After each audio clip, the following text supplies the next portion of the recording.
This is Naoki Yoshida. This is Fern Halls. And you are listening to Aetheryte Radio. Aetheryte Radio. Here we go.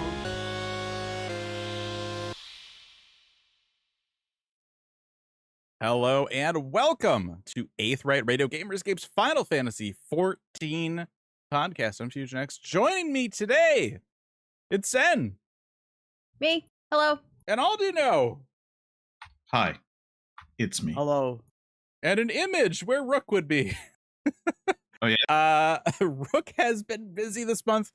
Just as she was done with MDI, Blizzard's like, also, what if you come back and host duos with us the weekend after? What if you wanted some more money? And she was like, hell yeah. We were like, hell yeah. So that's where Rook. So today we're going to be talking about our hands-on time with the Occult Crescent. Finally, it's here. I've heard so many people years. pronounce occult differently. Right? Yeah. And that's weird to me. I'm like, it's a cult. You've never heard the word occult? Right? Like, no judgment. It's Say however you want. It's just a word, whatever. But also, are you not into creepy things? I'm gonna bring this back. It is the first rule of Final Fantasy MMO podcasting. As long as people understand what you're talking about, you're saying it good enough. Yeah. Yeah, I think so, yeah. Occult. I heard a lot of occult. I think Rook is an occult. Really? Yeah. You know? Maybe I'm the weirdo. I'm gonna ask Google. Because Google knows everything. Definitely a weirdo. Like, Google's definitely the weirdo here. Yeah, no. So before we get into Occult Crescent, we do have some pieces of news happening. Live letter part LXXXVII. It's both. It's I believe both? It's both. It can be I believe both? Yeah. Weird. Yeah. Huh. Like the like people that do this is how you say the thing on YouTube actually said occult or occult, and I was like, what? I need my face do that thing. I need a 5 button. seconds ago. I need a button that's just like the more you know. And it's like, I learned today. So sorry for my incorrect opinion, occult people. Yeah, that's wild. I had no idea. Yeah, it's just that OC, because you go Oculus or Ocular. You know, I'm the person who hates astrologian. I'm on team astrologian. That's how you freaking say well, astro. and then you have machinist and machinist. No, that's not a people have said it. I'm not one of them. I do believe they are incorrect, but it is a thing that has happened. I'm sensing a show in the future where we just get people on. No, see now just get there. You're giving me bad flashbacks. That one time we did the pronunciation stuff with Koji, and I introed and said pronunciation instead of pronunciation, and that was like all the comments are like, "Great, you're an idiot. Good job, guy." I'm like, never living this one down. It's the internet. Everybody's mad all the time. True. That's true. So, live letter. It's coming up Friday, June 20th at nice and bright o'clock, 4 a.m. Pacific. Okay.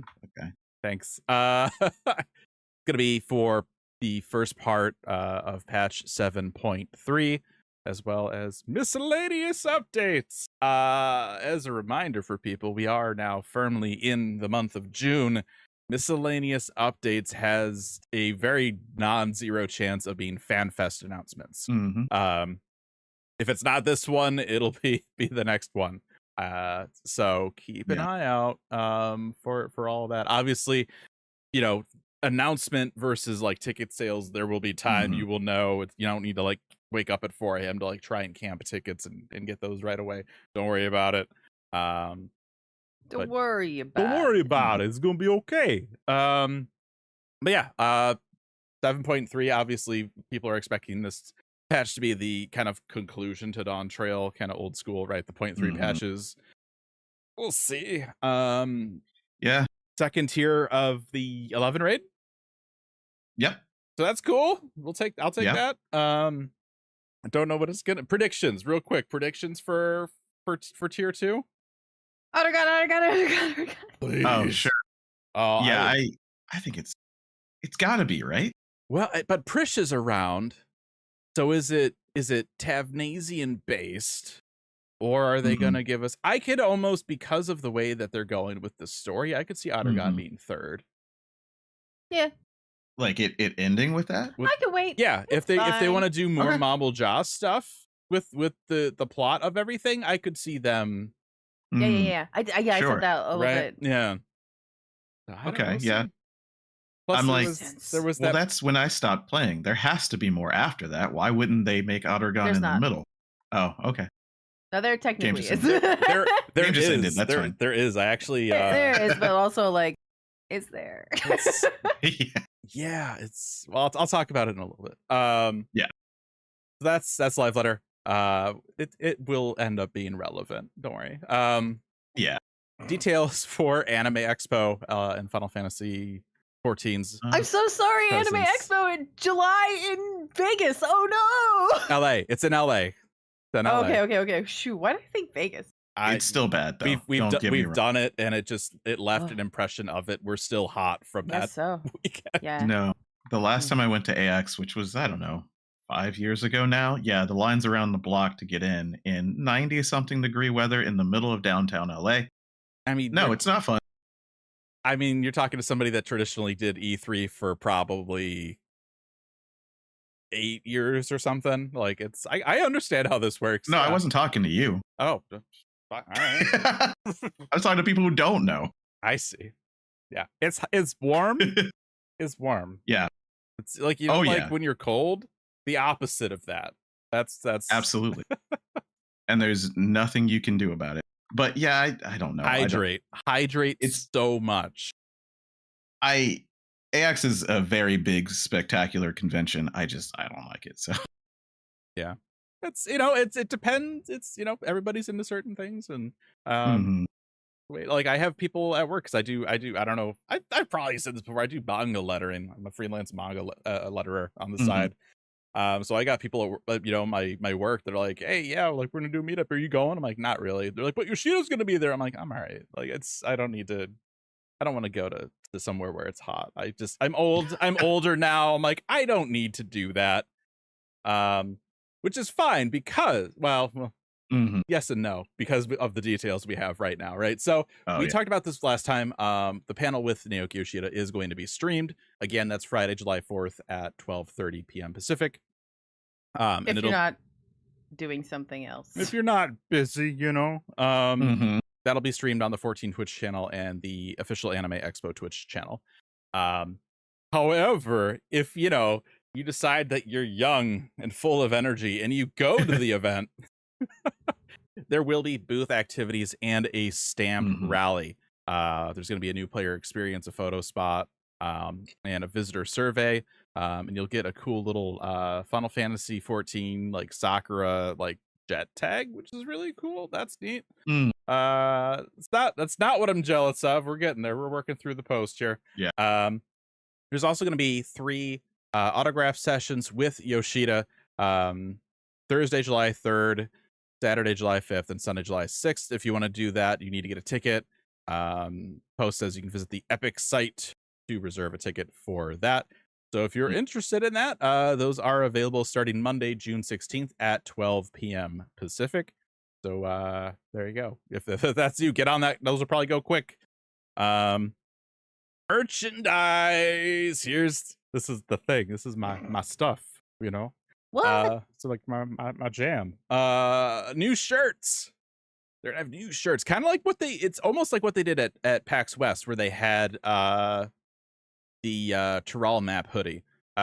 So over a couple days ago, they posted a new picture up on social media of Y'shtola chilling at the beach, some other stuff happening in the background. That is going to be on the shirt. And just like with the hoodies, there's going to be a blue one and kind of like a maroon colored one. So you'll be able to pick that up. They also say they'll have Final Fantasy 11 and 16 merch at the booth as well. We don't know what that entails. It's kind of a little bit of there's not a lot of 11 merch these days, but there's a handful of plushies. There's like the little bright art Spandragora. I'm pointing to it. This is really great for the audio listeners. It's on my shelf. Look at the VOD. We can't even see it. Don't worry. It's so tiny. It's on top of my I'm here for tacos Small. bag. It's small, yeah. But there's also gonna be some giveaways at the booth because of course there will be. Bags. And those are Bags, not like the bags. I don't know if they do the bags anymore, where it's like if you had like 2 of them, you could make like a full body dress out of them because they're so big. I think got me one of those. For Zen could just wear one. Zen could just cut a hole in the bottom of it and just drape it like almost like it's Halloween but it's raining, so I need to wear a trash bag. Like that's the sure. 14 trash bag. There you go. They're smaller bags. It has the really nice like Kugane cherry blossom artwork on one side, and then it has the Cryol Pictomancer key art on the other side, advertised in the free trial.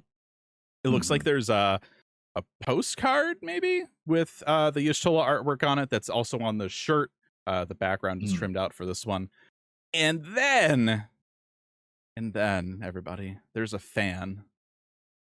It does have on one side, it has the discount campaign logo that they announced a few months back, and then on the other side it's Prish.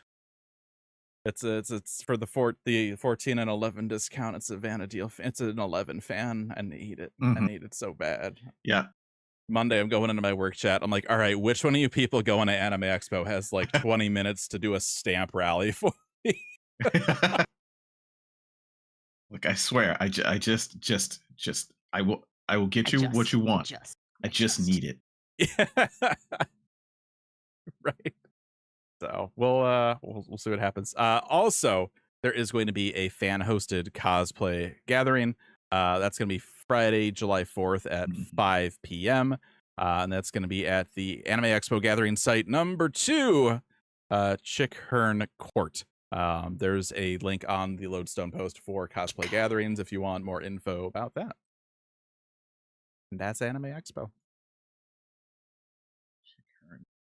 That's it's across the street from the hall. Okay. Oh, you gotta go outside? Yeah, it's gonna be cosplay? Like, that was that was a choice. I think it's like in front of the other theater that's there. Let me tell you something about how venues handle cosplay. They're very secondary and are giving absolutely no privileges. Gotcha. Never mind the fact that the people who have to dress up need some place to stand, need some place to be, and have twice as much luggage as everyone else. All I know about theaters near the convention center is that like 2 blocks down is the AMC theater where Nicole Kidman shot that commercial. That's all I know about. I'm pretty sure it's that one. We come to the movies for you. Anyway. Last bit of news, the Primals Dark Decades available to pre-order right now. This Holy bamoli. It only has 6 tracks on it. That's a little bit of a bummer. But the tracks it does have, it's going to be Ride the Rhythm, Back to the Drawing Board, Not Afraid, Unleashed, Be My Honey with Soken and gun vocals, and Give It All. Yep. So there you go. It sounds like there will be a cardboard sleeve jacket thing. So if you want that is available from the NA store. It sounds like they're advertising it. It looks like. So there you go. Early purchase bonus. And of course, as always, a friendly reminder, it's probably cheaper to not buy it from the Square Enix store. So if this is something that you want, look around a little bit before hitting that buy button. You might be able to save a few bucks. So you don't say bye to your money. Okay, that's... I do commercials for a living. It's okay. something I want to talk about real quick before we do get into Occult Crescent. I said I was going to come back to some stuff later and it'd be relevant. Mhm. So some things have happened in both the kind of bigger MMO community, Final Fantasy community, and personally over the last few weeks. So you may have seen it. There was a TikTok going around of this person. My grandma played Final Fantasy 11 for 21 years. These are her characters. You know, she's never going to be able to play them again. She died. Mhm. I knew that person, which is wild, seeing it just getting, you know, covered all over the places. Like, I knew Jessie May. And so, you know, she was a good friend of Dell. We had Dell on when we were talking about Echoes of Vanadil a little while ago. It's been weird. But since then, we've been talking a little bit. I take this as you will to what I've been thinking about Occult Crescent. I resubbed to 11 last week. And I've been playing with Dell and Joe, who we used to do the Pet Food Alpha podcast with and stuff. And we've been there you go. kind of having a little reunion and doing some stuff. So yeah, that may or may not have some influence on some of my comments about Occult Crescent. I want to just kind of throw that up front. Okay. But also with a note too, you know, a lot of people out there, obviously some people play 14 solo. Some people have groups or statics. Some people are in free companies. If you have one of these people in your group, that older person, that grandma, that grandpa, that mom, that dad figure, right, that kind of holds the group together, send them a message. Let them know that you appreciate them. There's never a good segue from, like, I know a person that died, right? So it's like, well, all right. So that's that. Yeah. So let's go ahead and get into Occult Crescent. Sorry for your loss. It's weird, right? Because like I haven't talked to them in years, but I did play with them for a number of years, right? When I was playing 11. Sorry for your loss, Dell. Yeah, I think it's impacting Dell the hardest, but yeah, it's rough. Sure. So yeah, if you have, you know, if you have anybody like that, the grandchild of. Yeah. I mean, sorry for your loss also. It's wild. You know, it's kind of, it is how MMOs are different than most other games. You know, you know these people. Yeah. Even though you don't really know these people, you do know these people because you've hung out with them for so long, right? I mean, there was Sorry, continue. Sorry. Oh no, it's fine. You go ahead. Remember Fearless? Yeah, absolutely. We had a friend who in 14 who died very young, and there was a big funeral. Bunch of people who didn't know him showed up. We had the Moogle band bards show up, and they played, and it was a big thing. Yeah, it's just you never know. You know, we're all on borrowed time, as they say. So if there's people you appreciate that you play the game with, let them know. Let them know you appreciate them. Yeah, don't just yell at them for missing the mechanic. Please say good things too. Yeah.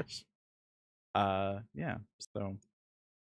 Occult Crescent came out. Occult. Like speaking in tongues now. It's been so long. I'm thinking forward to the comments. Somebody going, "That's a totally fine way to say occult Zanidra," and then like 3 minutes later, they're like, "Oh, oops, I already posted the comment." Is that how it's pronounced? Exenidra? Jeez. Yeah. Oh my gosh. This name, nobody knows how to say this name. It's a good thing we're a podcast with speaking. Fine, don't worry about it. So yeah, it's man. We didn't get field ops in Endwalker. It's like one of my favorite things. Like it's a grindy slog, but like Eureka was fun. Boja was even better. Then Endwalker was just cricket noises. I need a cricket noise button. Oh yeah, you do. And we finally got field ops. Me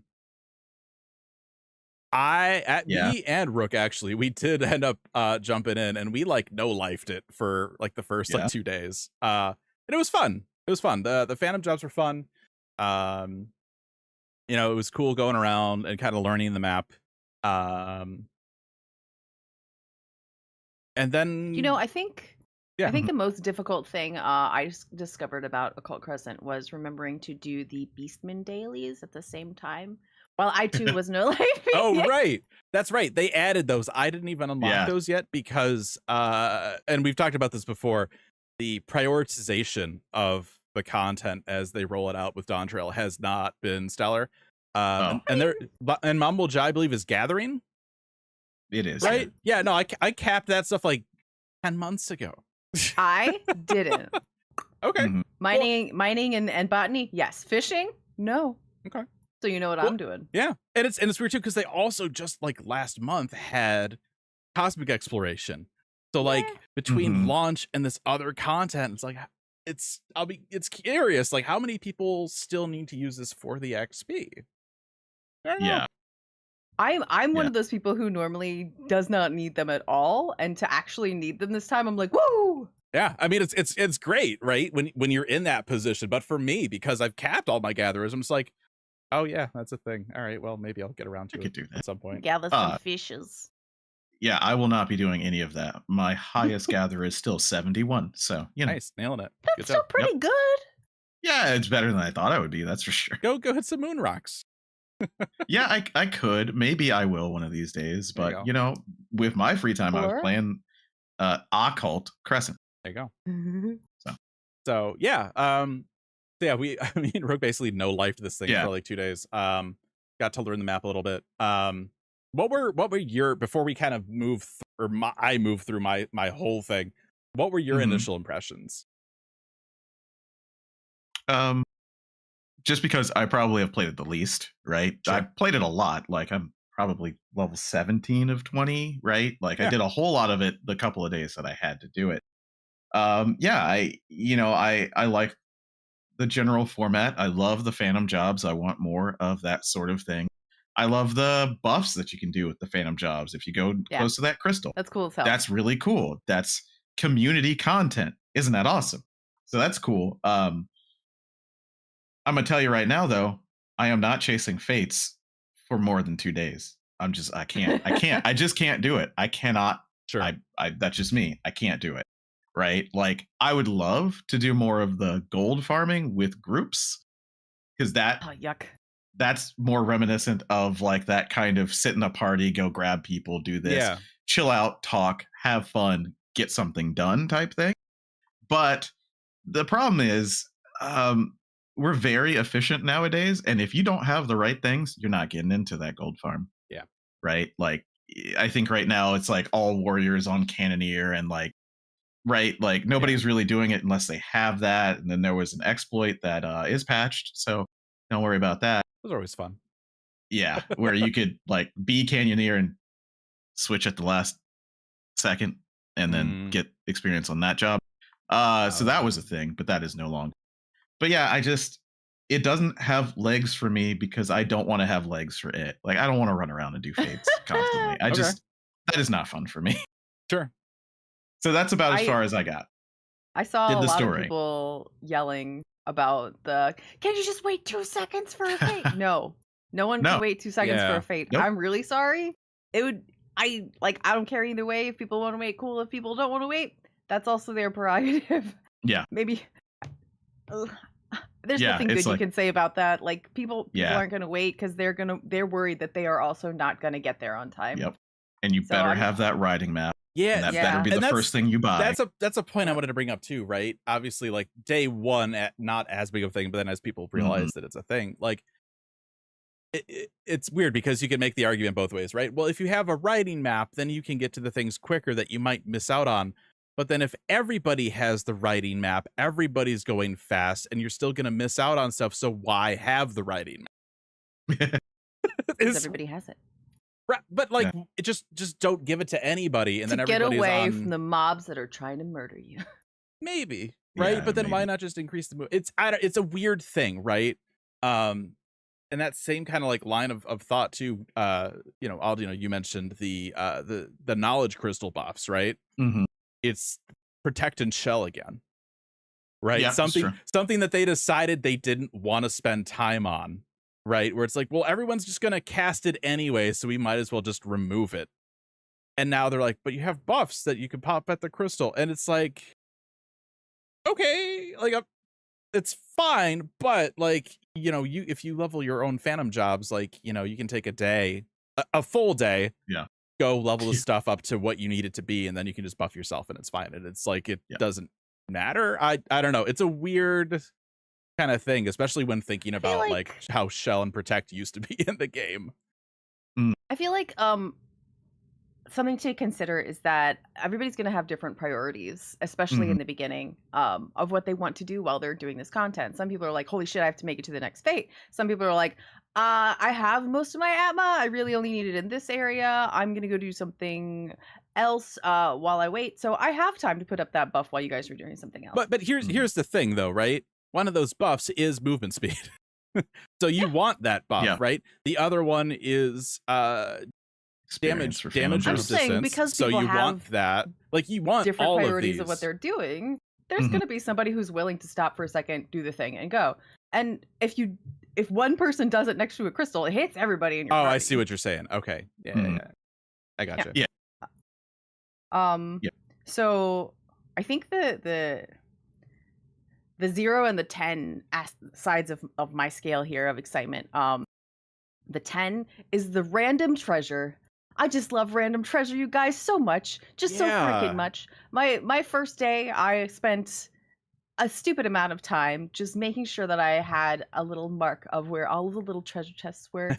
So happy to find the silver ones and get all the emotes and all the songs and all this and that and the other. I just love it. It's so fun. So how many of those do you have? Songs or treasure chests popped? The stuff that comes out of the chests, because that's a hot topic in the community currently. I did want to talk about repetition, that. Yeah. But I have gotten several things just one time. I've actually, there are certain things that I've never seen. It is very much RNG. But a lot of the like minions are old minions that I already have. Now my alts have them, or my friends who aren't doing this content have them. I have gotten about 7 pairs of the glasses. I've gotten one of the twirl emote, which was very exciting, and I used that. That one's the most not rare, gotten that one yet. Yeah. See, it's the most rare. It's the most really, rare. really super cute. I love it. I'm Apparently like, hold on, everyone. has... Look at me. I'm adorable. Whee. Apparently everybody has 27 sharks, and it's like one of the big things you get from the big I content, never so got a shark. The shark that I have came from a friend. It's just weird. Because I got twirl. I don't know. Yeah. Gosh, what is the thing that I don't like? I've forgotten. I don't know. I've had a pretty good time with it. I had pretty good Atma luck for the first 2 hours in there. I got like 6. It was pretty good. And then I had a big span of nothing. My chest RNG for the first couple days was garbage, but I got my Atmos quick. 3 relic weapons now. Oh, okay. Wow. Okay. Yeah, no, I spent all of my free time that I had for 2 days, so about 6 to 9 hours in there, and I have 3 of them. So yeah, no, I'm not doing that anymore. No way. I'll do it for you. That's too much time.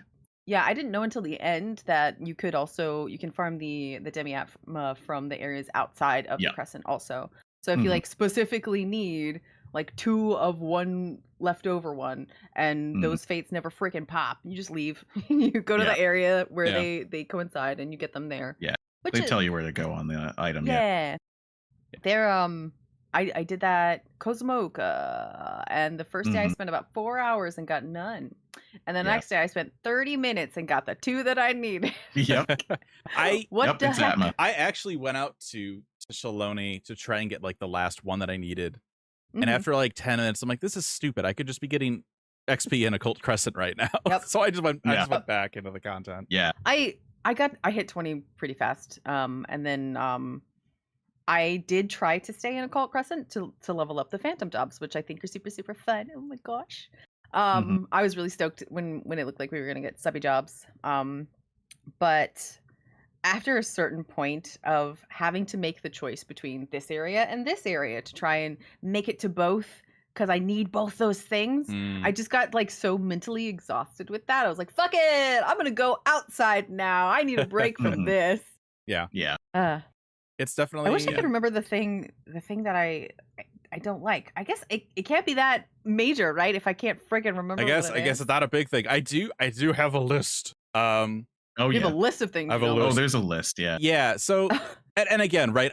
Before you start your list, I need to stress how much I love the freaking treasure. So much. Yeah. I just you hit an area, you do the fate there. You're like, there's a silver chest over here. Be right back. I'll be in 2 seconds. Before I do my list, let's talk more about that, because the chest rewards are interesting. I definitely think this is the most like rewarding of all the field ops. Heck yeah. But and everybody is going to have a different opinion on this. The chest rewards also completely invalidate the need to go back to old field ops content. Like I got both Gabriel mounts from chests. Like I don't need to go back into Boja or Delabrum. It's weird because it's like on one hand, yes, it is old content. There are people that still do it, sure, but admittedly not as much as when it was new, right? That applies to both Eureka and Boja. I feel like the people who are still doing it are doing it not for the rewards you can get out of Occult Crescent, though. Well, they're certainly not doing that anymore. If they were, sure. Well, I mean, that's what I'm saying. Like they're doing it for the point of going to the 24-man and getting those rare mounts. Right. Yeah. So it's weird. Like I get it. Right. I get both sides of the argument. It's like it kind of sucks out the need to like go do that older content for those rewards. But also like how many people are doing them? It's I don't know. It was a choice. I don't know that though. Like we have gotten old stuff, especially like map stuff from Palace of the Dead before. So it's not. I don't find it that odd. Yeah, it's just actually interesting.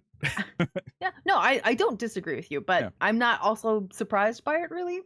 I also got the gold Gabriel mount, and I had originally gotten it out of Boja. Yeah. And I sold it back when it was like 24 mil. Yeah, and I don't the normally price do on that. all of these is plummeted now. Yes. Oh yeah. So I was really glad that I sold it because now I have it also. Sorry, everybody. Yeah, it's interesting. I mean, we've also had they've kind of dabbled in this a little bit with like the Mog Tombstone stuff, right? Where they've had like some of the emotes or whatever from like Eureka on there in the past. So it's like, will they continue to do that with Mog Tombstones? Or now that they're in the loot pool for Occult Crescent, are there's so much junk from this game. I'm sure that they'll continue to do that with the Mog stuff. Okay. I just remembered the twirl emote. For anybody who hasn't looked it up online or doesn't want to look it up online, came out of a Happy Bunny chest. So you had to. I actually really like the fortune carrot thing too. I know some people haven't gotten carrots at all, but if you were rabid for the chests like me, I got 4. I think I've had 4. Oh, yeah. I haven't had any. Oh, I know life this for like 2.5-3 days, and I never got a carrot. Well, it depends on what you're focused on. Right. Yeah, because if you're focused on the chest, I did do. Oh yeah, I saw a bunch of chests. Right. Yeah, but did you do runs for them, like going all the way around the map to get them? Because the way that they work is the more fates you do, the more spawn. And then if you had Freelancer at level 10, you could check the number. Yeah, it goes up every I time definitely you do it. like as I was going to stuff, I would go out of my way when I knew there was like a chest over here, and I'd go grab the So it's interesting. I'm talking about people who have maps who are just going to do a run for chests and then go back to fading. And I was able to help. I didn't quite do that, but pretty much did that. Yeah, I was able to help a friend though. I was doing a rooftop check for chests, and I died and found the carrot up there. So I'm like, I need a raise, but also I found where the carrot is for you. So to explain for anybody who hasn't done that bit of the content, because I like the kind of like weird backwards way you do this. When you open up a chest, you have a chance to get a fortune carrot. You can also get them from the pots, pot chests. So I think that's actually where I got the majority of mine. Yeah. So you get a fortune carrot, you search the map, or maybe somebody is kind and shouts carrot at blah blah blah. If you see carrot at blah blah blah, it means there's a carrot on the ground with a little nibble out of it. A happy bunny has found a carrot and is nibbling, and you show up and you hand them this fortune carrot. You use it from your inventory, and they say, "Oh my gosh, thank you so much. I do love carrots," and they give you a chest. I just love that you have to like double search for things. I like to find loot, guys. It's so good. That's one of my other things. Like, and maybe this is a me thing. Maybe this is because I have done what feels like almost everything in this. Is the map smaller this time around? Yeah. It probably feels smaller because, and actually might actually be smaller, but it probably feels smaller because you don't have that level cap where you have to get to a certain level before you can go to the second part and then go to the third part. Yeah. Which I like. I like that everybody can make it to every part of the map to start with. It certainly did help with chests. It helps with when your friends pop in and you're like, hey, I know you're level 2, I'm level 20. Fuck it, let's go. It's gonna be great. Yeah, it also but it also eliminates like one of the goals, right? Of leveling. It's like, now that I've leveled up to a certain point, I can do this. And I think that is the biggest issue that I have with this content. Really? It's grind, like we need grind in the MMO. That's like my, if I had like a political poster, if I was running for office, that would be my thing. We need grinding in MMOs. But it's such a simple grind, and it's just like there's not a lot of variation or any like it's fates, it's critical encounters, and the demi-atma. Sorry, I feel like the demi-atma imposed that in a different way though. The demi-atma is irrelevant to the gameplay loop of Occult Crescent. Not to start. Not for your first like. It's a relic quest. It's side content. You don't need to do it to do Occult Crescent. It's a non-issue. Sure. RNG from a side quest that we know was going to have shitty RNG, irrelevant to what Occult Crescent Field Ops is. But if they had locked those areas, people are gonna get heavy atma from the first 3, right? Or the first 2. And then I got that anyway because of the RNG. It's irrelevant. Agree to disagree. It's irrelevant. The most damning part of all of this content to me, somebody that has been wanting this content for years, they screwed up Forked Tower so hard. I don't understand how they had a great system like Boja, and then they just undid it. So go ahead. For Fork Tower, for people that don't know, so the way that it works, right?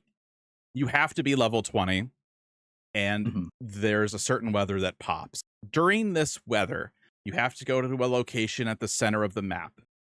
16 people need to trade an item through this portal, after which anybody that's hanging out can then just go. But if you also trade a thing, you get priority up to 48 players. The problem with this, I have not seen a single group hug it. Nobody is like, hey, let's do the tower.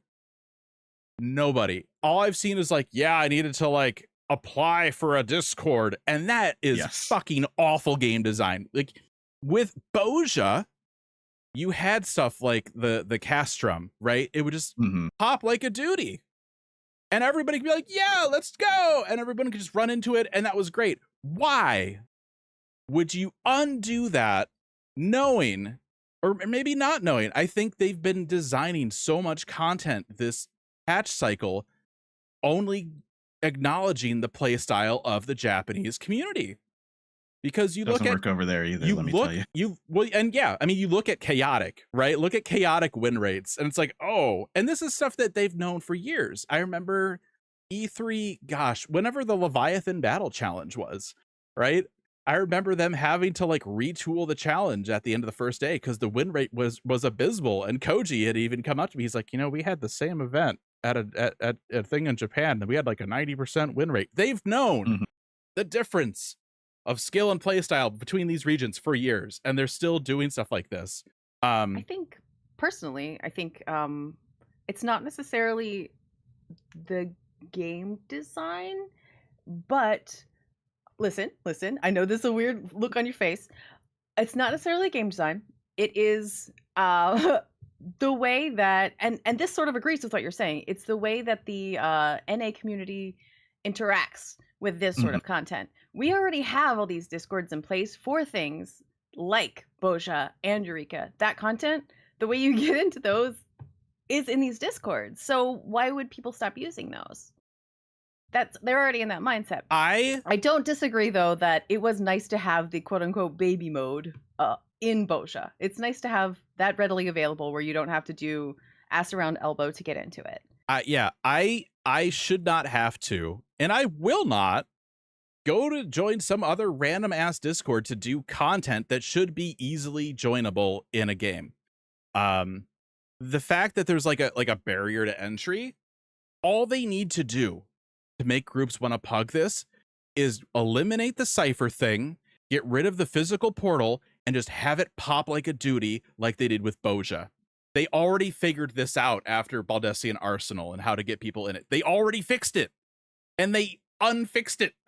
They made it worse. Yeah. There's a lot. Like, you know, I started doing this content, and I'm like, cool, I'll get to the max. I'll try and do Fork Tower. And I looked into, and it's not even the entry requirements for me. It is the requirements of the actual instance. Because do you know anything about how to beat that? Only chemists can raise. You need like I get it from like an overall thing. Like, yeah, of course you would need to emphasize the phantom jobs, right? But it's one of those things like like they were so close with this. Like, because as soon as I learn that the thing that I've been grinding for is something that people aren't pugging, my interest dropped to zero instantly with this content. I definitely get that, because they have made such a, I don't even know what to call it, just this friction that they've added. Friction is good, right? We talk about wanting more difficult things. However, I don't know that this is the right kind, because it is theoretically puggable. If you have a thing, go touch it. However, because people want to beat it, because it takes so long to get into, because there's a chance you won't, and because as soon as you get in, you die 3 times, you ain't getting back up anymore, and you could wipe the whole group, wasting it. And if you don't have the right jobs, you're no use to them. There's been some absolutely horrible things that people have been doing. Like, oh, you're not in our pre-made? Nah, we'll just kill you 3 times with a tank buster so we don't have to worry about you. We're not. That's it. I had heard seriously. That. No, there was a Japanese player who got that in the JP community. It happened because you have to, right, commit to going in. And let's say you have a 48-person Discord. Well, there's 2 people waiting here, right? There's sniping happening. Well, they'll wait and put 3 or 4 in there and then not do anything in your instance. Oh. There's like, they have made this so full of friction that the things that you want to beat it, right? Like, you want to beat it. You want to get whatever it is, but you can't unless you have a berserker and 5 of these and 3 of those and 2 of those. Well, of course you're going to discord it at that point. You can't rely on people to have that when they're just blind pugging. But because you don't want to lose, because if you get kicked out, you have to wait at least 30 minutes for the next like weather, right? It's actually probably more than that. So yeah, people feel like they're wasting their time, or worse, you're wasting my time because you came in here not knowing what it was, but the game told me that I could go do it. That's the thing that I don't like. Like, I feel like difficulty, whatever. Like, yeah. Okay. So my 2 things here. I feel like the cost to get in for what it is a little bit high. Yeah. It reminds me of losing XP when you die and having to go get that again, which is something that happens in this content. Yep. I feel like this content has a place. It has a group of people that want to do it, will be good at it, and don't mind wasting is not the right word. Sure. Using their free time, investing time to get into it. I do feel like maybe there should have been some baby mode. To put it, it's not really a baby mode, but some intermediate mode of this, like we had in Bozja. Yep. It's a shame, but also I don't know. I like that it's there, right? Yeah. I don't. It should be in there. the way that it is there, because again, right? We've had this discussion before, and I don't know that Square Enix and my and other players' definitions of hardcore and midcore line up. That's a huge issue already, right? Chaotic is midcore. Okay. But like from my perspective, right? Somebody that would jump into Boja and then, oh, like the castrum popped, let's all go do the castrum. Yes, there are mechanics. Or like we go into Delibrum. Yes, there are mechanics. We can just run in and do it, and it works out most of the time. And for them to come and be like, okay, well, also, just because we haven't been catering enough to hardcore players, we're going to take this content that midcore have been waiting 2.5 years for. I need you to calm down. And make the end goal hardcore and inaccessible. Good job. It's yeah. I have a thought. I have a question. Yeah. A lot of people haven't done this content yet. Yeah, right, for sure, especially for and that's the problem. All right. Do we know? Because I haven't looked into it because I don't care. Yeah, sure. Do we know how difficult it is if yes. this and this and this are required? People have beaten it. Yeah. Yeah, there was a world first group. So you need at least 2 thieves because there's traps, right? You need at least That's 2 cool. rangers. You need at least 3 knights for the final boss. You need 2 geomancers. You need 2, and all of them have to be mastered, right? You want 0 monks, 0 samurai, 0 cannoneer. So like, not only is it like you need these, but those don't help us enough.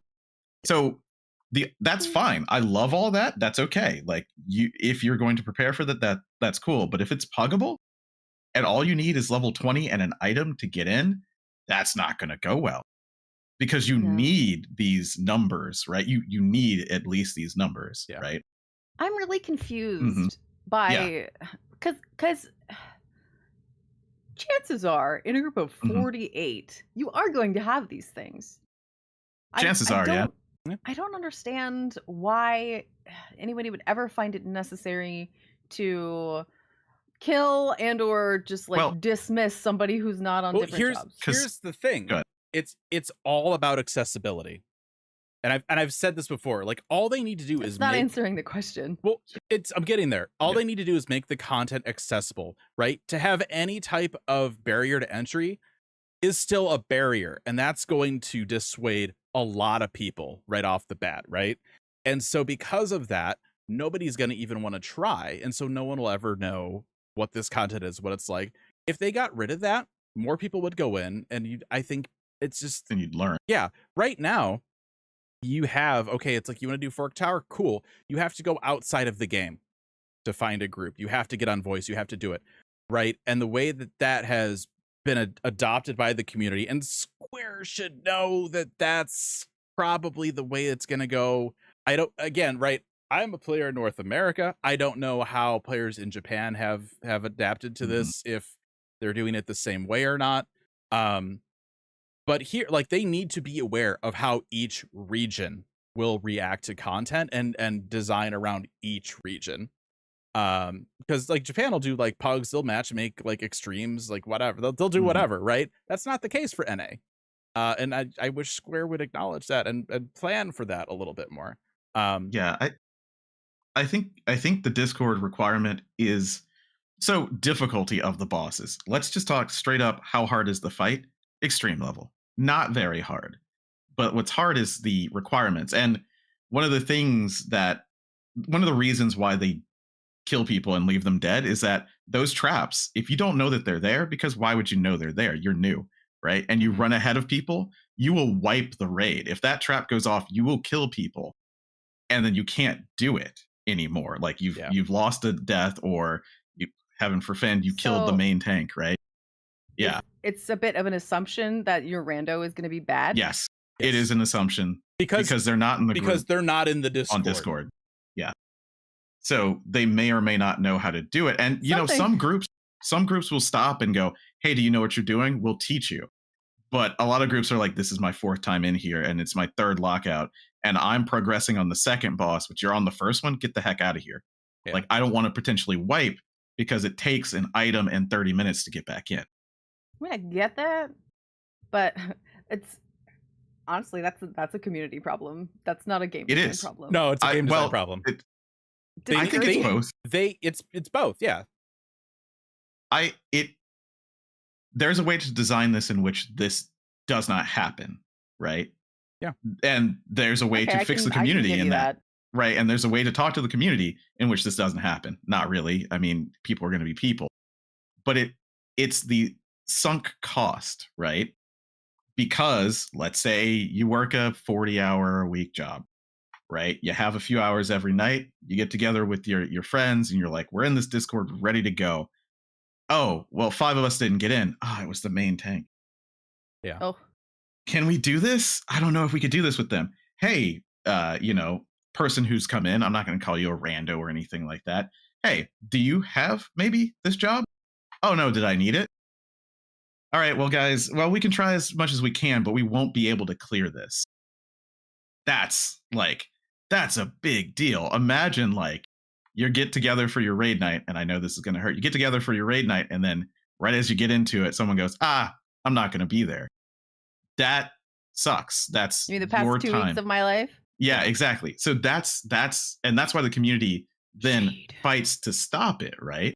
Yeah. So it could be designed in a way that there isn't this friction. The community can be taught in a way that there isn't this friction, but you can't teach anyone in this game. I think that there was a time for that, and I think that it can happen from here or there nowadays, but people don't have the patience for that anymore. And it at large, I don't mean individual. There's a lot of awesome streamers and other people who make these groups to go teach people content. That's awesome. But that's investing your time. And it depends on how much time you have, how much it is worth to you. And for a lot of people, they were like, oh, this is that content I can just hop in, grind, always make progression. But then you get to Fork Tower and you cannot even go in there. Yeah. Right. So I feel I hate the trope of me always being in between. But that's the way I feel, because for that's me, why we have this panel of us. So right. We have a variety of opinions. Because for me, I'll let you know right now, I was having fun with Occult Crescent. Fate chasing, fine, I'll do it. At least the fates are fun. Running between them is not interesting or entertaining to me, but that's fine. So we do it and we do it, and I look at it and I go, oh yeah, I want to max out this job or that job, or yeah, I'll do that. Well, what's Fork Tower like? Oh, I would have to max out at least a few of these to be able to do it. I don't know if I feel like, oh, and then on top of that, it's hard to get in. Yeah, no, I'm not doing that. Yeah. That's the friction for me. But for people who are dedicated, imagine doing all that and then it's not up to you. You still fail, and you fail over and over and over again, even though you did everything right. I get how people could get upset, and I get how then they would preemptively get upset. I don't agree with it, but I understand why they do. Yeah. Right. I don't know. I do not like the design of Fork Tower. I think the fights are cool. I've watched a video of the first 2, what you have to do, and it's nothing hard. The hardest thing about, I think, the first fight is you need 24 people alive. That's only half. Yeah, it's only half, but you won't have 48 people in the first place. You might not. Yeah. Right? Because who's going to, if you know that it's difficult and you know that you need to have it mastered and you don't, then why would you do it? Yeah. So I don't know. I mean, I could see myself hopping in with this knowledge that you've given me. I might be like, hey, is it okay if I come? Before I steal somebody's spot or something. But I firmly stand by that. If people were a little more patient, you could take randos and it would be fine. I do understand, especially I agree with your assessment of why they're not. And I think the problem is because instead of Boja style dungeons, they decided to lean more towards BA in terms of accessibility and in terms of the inner workings of some of that stuff. And because they've gone that way, instead of what I was hoping so much for 2.5 years would be just mid-core content, just the thing's up, let's go do it. Oh, okay, there's some mechanics, we'll get people to do those that know how to do stuff like Delabrum, right? Instead, in a patch where they've already been catering so much to hardcore endgame players, they took what should have been mid-core content and they're like, okay, we'll let you grind a bunch of stuff, we'll let you level up stuff, but then the switch gets flipped on that thing that you thought you were going to be going towards. And it's like having the rug pulled out from under you. That's what it felt like to me. Once I've been grinding, I got 3 things mastered. Like, all right, this is cool. Like, once we'll give it a few more days when people will get the, level 20, people will be doing it more. Nobody's pugging it. And so because of that, it's like, I still have stuff I could master, right? I still have stuff that I could go or unlock with silver or whatever. I don't care anymore, because that idea of like just being in that zone, doing some, casually working on some stuff. Oh, the thing popped. Let's go do tower. Cool. That's gone now. And so I went from like no lifing this for a couple of days, be like, yeah, okay, it's a little grindy. The map feels a little small, but this is neat. Like the phantom actions are interesting. And I don't care anymore. And that sucks. Let me ask you this. What part do you think is the hardest about getting to / doing Fork Tower? Entry. There you go. Based on what I know, which is little to be fair, it does seem like entry is the hard part. Literally the only change they need to do is make it so it pops like a duty like Castrum did in Boja, and you would have people going in and trying to pug it. Well, what if they just lowered the entry keys a little bit? Just a little bit. Remove all of that bullshit. Like, if you want to do a cipher for priority, have it work like Cosmic Exploration. Have the duty pop, you can hit join. Sure. If you want priority, you can use a cipher. Do that. But any extra step to just bare minimum joining the content is going to dissuade people from even wanting to attempt it. And that's exactly why we don't have pug groups right now for Fork Tower. Sure. I'm just saying you could still just lower it rather than get rid of it. That's sort of what you were saying too, secondarily. Yeah. Anyway, I asked this because in the case of Ufusion, you don't currently raid, right? No. Okay. So let's say you had, this is all theoretical, let's say you had a couple of nights during the week where you could raid if you wanted to, but maybe you're not interested in raiding. Okay. You could then turn around and unfortunately join a Discord and use those nights to run this content instead. Yes? If I wanted to go outside of the game, sure. Okay. So sort of what I'm getting at is once you're in, it's not as hard as raiding. The hard part is getting in. Sure. So it's not exactly hardcore content. And that's exactly what I wanted to talk about. We've talked about that before. What makes things midcore and hardcore, and we did note that accessibility and ease of getting into that content does play a part. Yes, and I agree that getting into it, like we said, getting into it is the hardest part, and I agree that it should be lessened in some way, shape, or form. So Charles, what were you going to say? Because I was, I wanted to make sure to call out that the mechanics of the fights are extreme level, right? Yeah. I think that that's the biggest disconnect that we're seeing between community and individuals and the dev team, in that they're like, no, it's not hardcore content. It's easy to beat. Just like Chaotic was, right? It's easy to beat. Like, you just have to be in the right place, right? Yeah. But because of the way it's designed, specifically being punishing to fail, right? You need 10 to 16 people to have very specific jobs, right? And it's only 10 to 16 and 48. That's fine, right? It's pretty good. You can only be raised 3 times. In some of the fights, even one person messing up is a wipe. When your whole team wipes, doesn't matter how many deaths you have left, you're kicked out. Yeah. All of that together means I don't want to pug that. Right? Like, yeah. I personally barely want to pug anything on a good day, just because I know that the time that I have set aside might have to expand greatly depending on the people, right? Sure. And that's just the reason why I don't do that. But it's like when you set it up and you're like, I have this time, I'm going to do it. And then, something happens like that. Like we didn't need to have this be the normal mode, right? There could have been a savage mode that had this. Yep. And I think that that's probably the solution. This is the solution that they kept finding. Savage second coil. Remember that? Like, they were like, hey, we want to make a bigger challenge, blah, blah, blah. Oh, well, you know what? We should move the raid from the MSQ because it's too hard. Oh, wait, we should have normal and we should have savage. And they settled on that. Yep.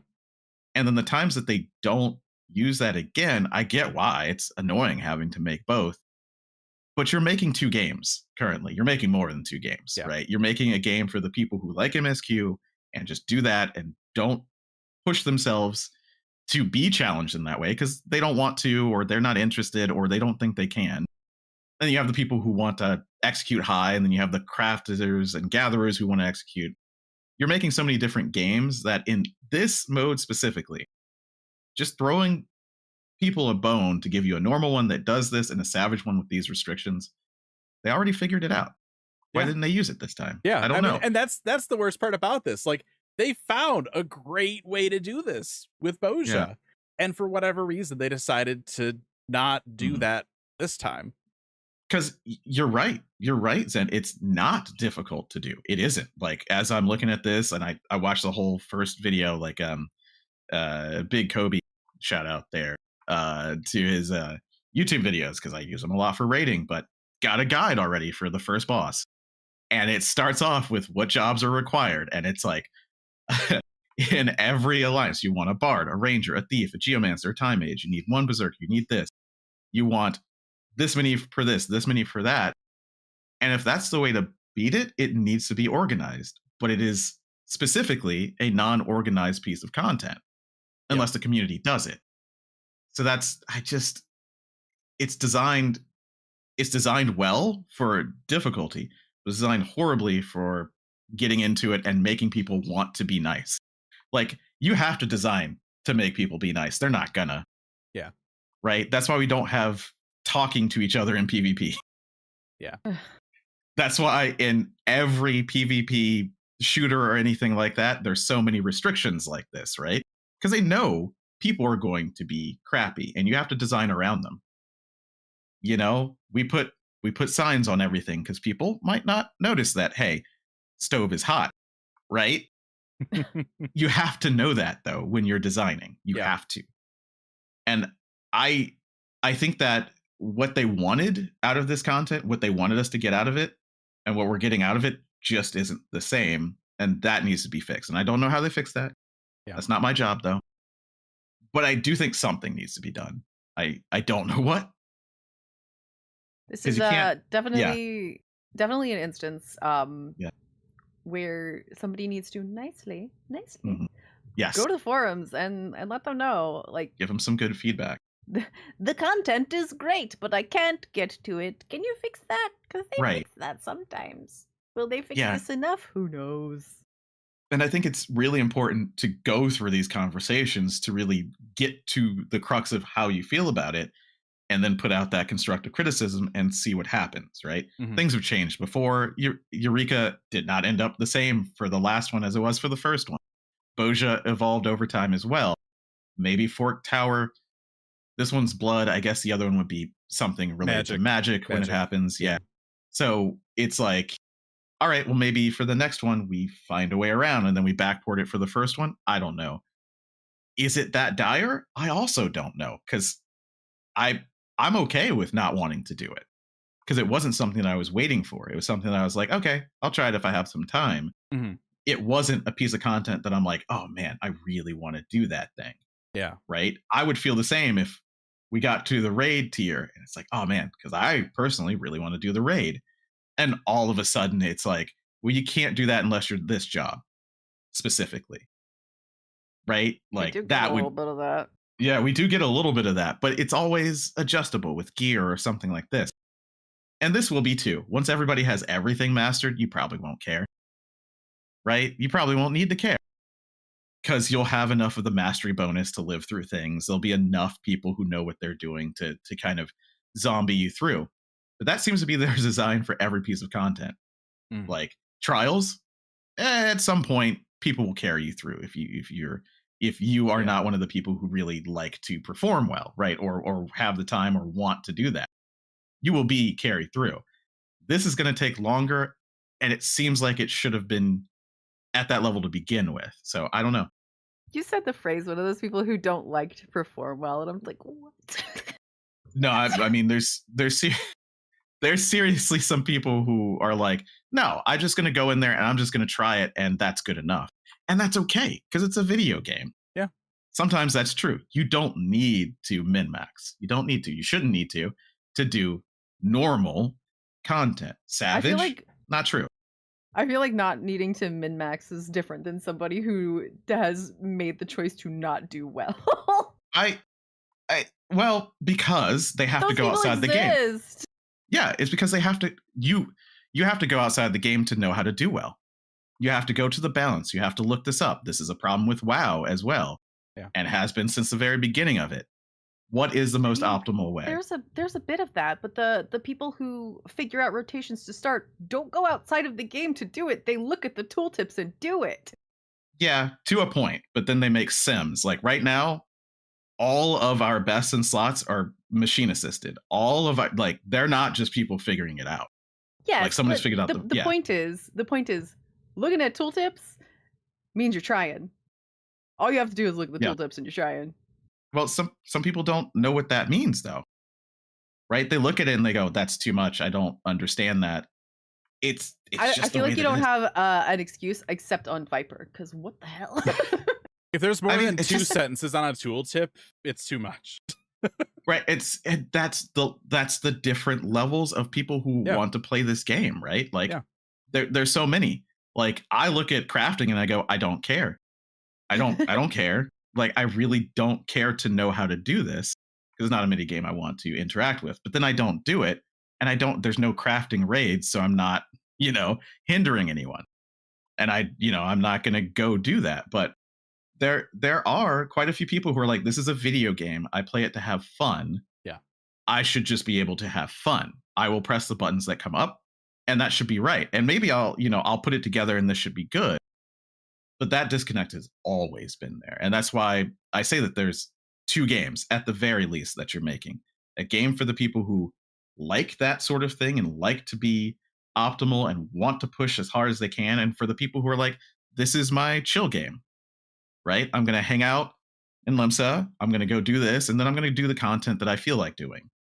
Right. And that, like, there's more than that. There's a whole spectrum of people, but I think in my mind, even the person who's like, this is my chill game, I've read the first sentence of this, still trying on a level. Yeah. In my mind, the way it was described is like, I don't care at all. I play with my feet. I get coffee while my character sits there and takes up room and this, that's the person I thought you were referring to. You don't pay my sub. I mean, they've been around for forever. And I'm not saying that like that's a bad thing either. But like I can't say it is or not. I'll be the elitist today. It's a bad thing.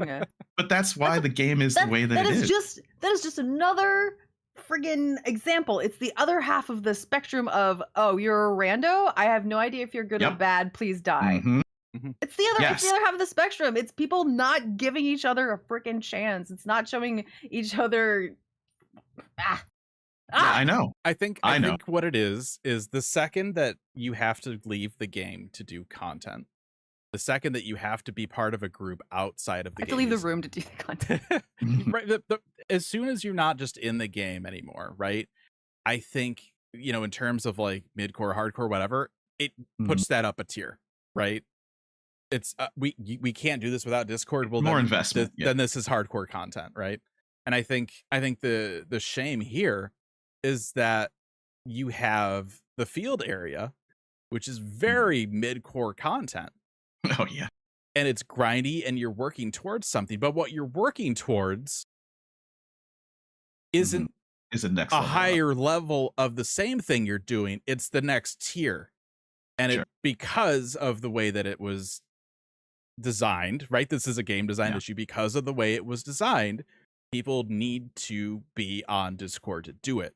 And there's nobody that wants to pug that because of people trying to go in with pre-mades, people reacting the way they are to people that are just coming in. Like, it's just, they figured it out with Boja. And I don't know if this is a result of them just not having enough resources to do a normal and a savage, or if they're like, actually, BA was really good. We don't need it.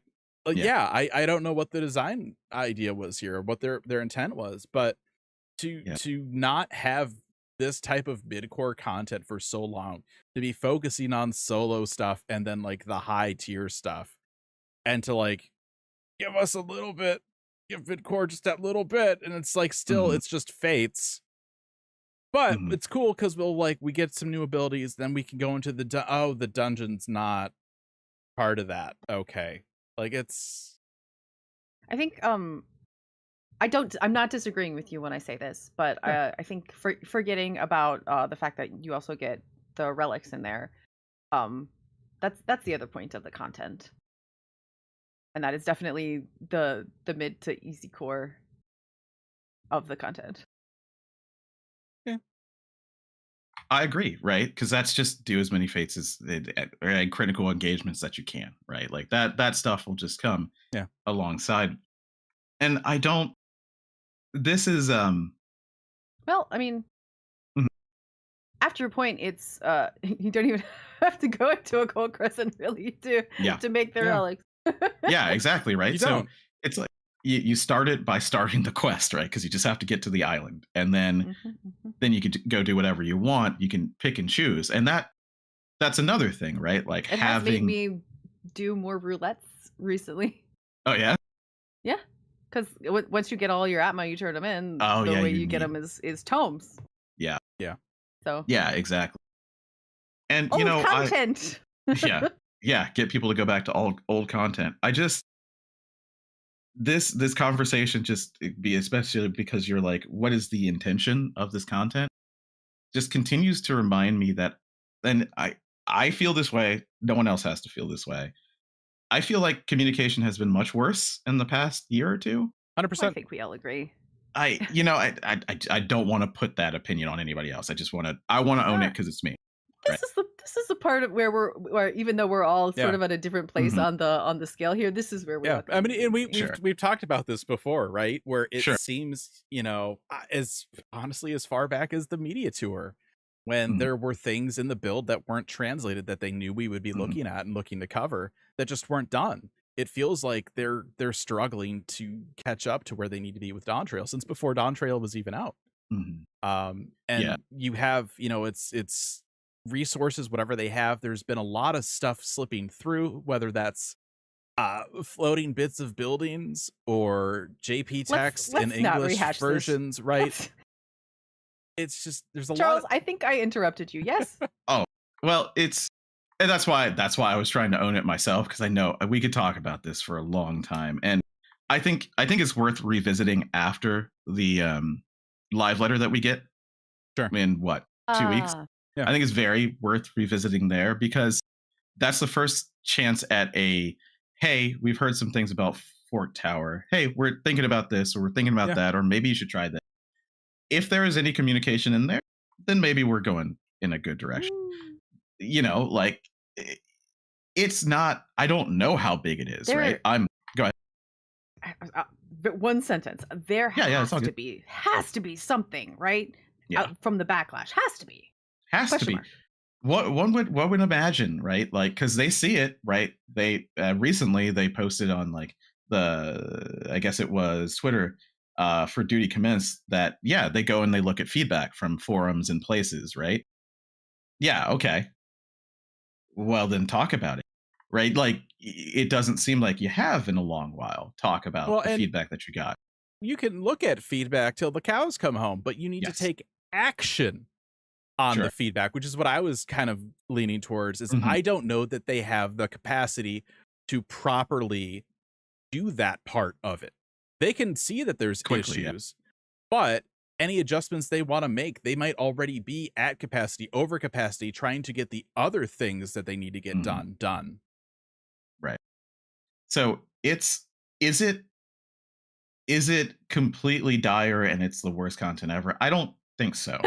But I do think so. I do think it's not Diadem. Come on. No, it's not Diadem. Gosh. But I do think that they need to relook at Fort Tower. I mean, for everything that I see, I watched kind of the World First group go through it, and there's some stuff about that because Lucrezia tried to be World First and people were sniping them, so they didn't.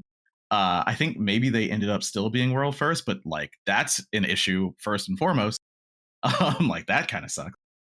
But like I just think that they need to rethink that part. I think that Phantom Jobs are an inspiration. They're great. I love them. I want more. I love having a cannon that pops out of my pocket. I love that. I don't even mind that some of them are drops from critical engagements. I haven't gotten any, but I don't care, right? Like that's over time. Yeah. Right? Like that's the way that it is. Silver farming, yeah, okay. Gold farming, that's the cool, like set up a party, go back and forth. Right now it's hyper efficient the way that people do it. So you're not going to get into a group unless you fit them. Unless you're just in there with friends, right? And that's okay too, right? Yeah. Like that happened in 11, right? I've tried to shout to join gold farms like 5 times and I've never gotten a response. Yeah. I got into one. It was not an efficient one, I don't think. I don't really know. It was my first one. Sure. I was solo healing it. It's my first one. Okay. This is very hard. I think it's tough. I think if I was doing this, like the friggin' the DPS and the tanks, they're fine. It's whatever. I'll watch a show while I do this. The healers, right? The whole yeah. I think if I had shouted for it like the first day or two, I probably would have been able to get into one. Sure. But I think now, right, as time has progressed, right, it's the same kind of weird like mentality with the people that want to do Fork Tower. You need this job, you need this, or it's not worth it, or it's a waste of time, or like if you don't have this super narrow requirement, then I don't know if it was the person who started the party, but the person who was tanking was level 16. Yeah. It's the age old video gamer, I mean just anybody, right? The desire to minimize the occurrence of failure, right? Yeah. And if I think that having a Pictomancer in my group last tier or last ultimate made it more likely for me to do it, you better believe I'm going to take one. Yeah. Right? So like it's that mentality, which is a known factor. Yeah. Like that's a known factor. It should be a known factor. And has always been. Yeah, exactly. So it's kind of when you make this content, that people are going to do that. So maybe add some nice, easy ramps to the places that they need to get. Yeah. Maybe tell you when you unlock Fork Tower, hey, this could be difficult. You might want to master more than one job before going in there. And then when you get in there, people go, hey, do you have this mastered, this mastered, this mastered? No, but I have this. Okay, well, we'll let you do that then. Yeah. That diffuses the whole situation.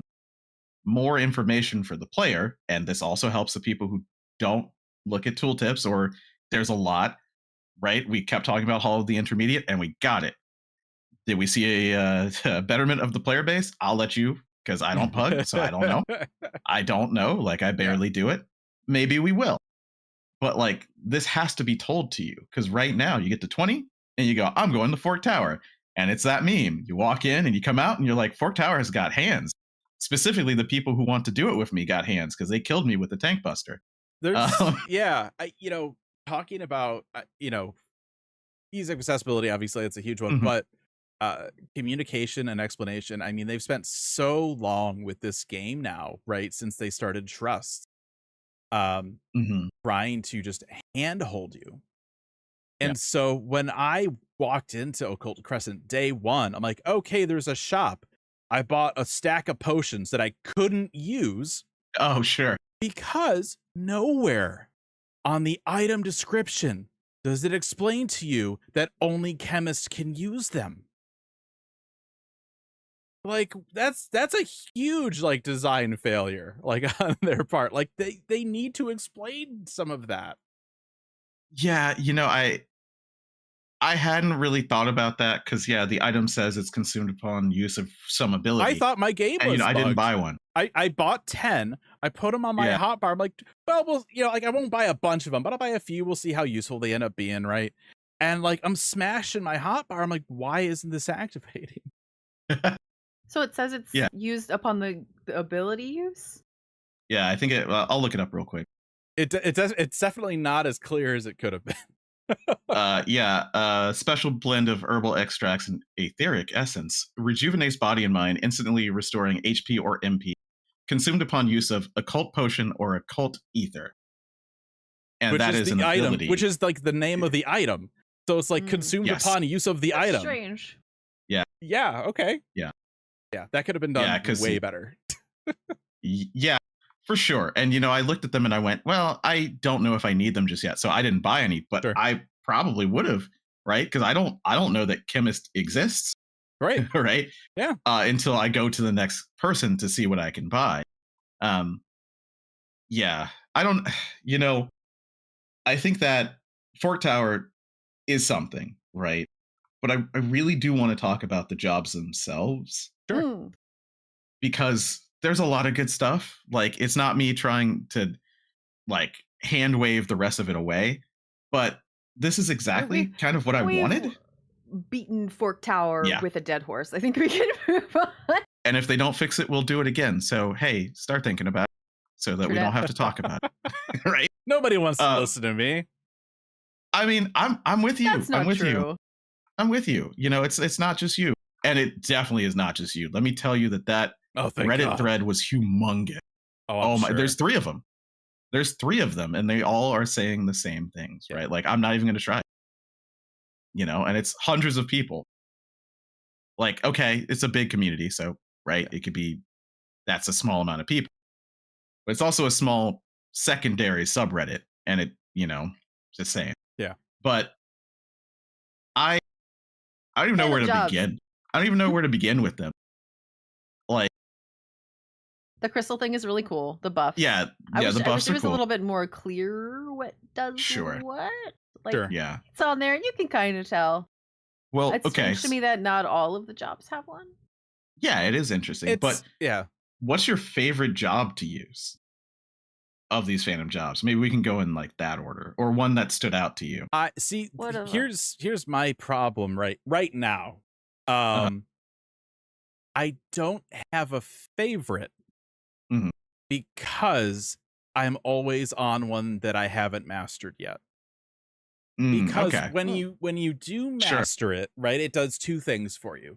It increases the level of your freelancer job, which at 5 it gives you a heal for like 30% of your HP every 2.5, like 2.5 seconds or whatever, at like no cost. And then at 10 it gives you a thing to help you find treasure chests. So it helps level freelancers, number 1. Number 2, for every job you master, it gives you a little buff. And it increases, I think it's like damage dealt and healing dealt or something like that. So like it powers you up over time. Yeah. So unless you are maybe, in Fork Tower, right, where you need certain jobs, or if you're in a gold farm where you need Cannoneer, I'm on something that's not mastered. So I don't really have a favorite because the game is telling me not to. The game is telling me to level everything. Sure. Can you guess which job I started with? Bard. Yeah. I win. I started with Bard. Yeah. No, I liked Bard. It was fun. It's more like I like specific abilities. Yeah, that's what I should have asked. Sure. Yeah. I like the kick on Monk. That's real fun. I like just like Cannoneer, how you have a cannon and it does stuff. It does big old damage. It's ridiculous. Very simple. It's just a full ass cannon. I do wish, like, and I get it to a point. I wish there was more variation with Cannoneer. Because like every action, it's like Black Mage, put a cannon. It's like AoE does this. They all do the same amount of potency. Like maybe one binds, maybe one does like it's just. It's the same thing with different icons and like maybe slightly different effects. Like it feels development wise like very easy. Which also fits in with everything else we've been talking about. But I wish there was just like a little bit more, like with other Final Fantasy games. There's what was the job called in Final Fantasy Explorers? I don't think it was Machinist or Gunner or something, but it's that Machinist mentality where it's like you have a toolkit, right?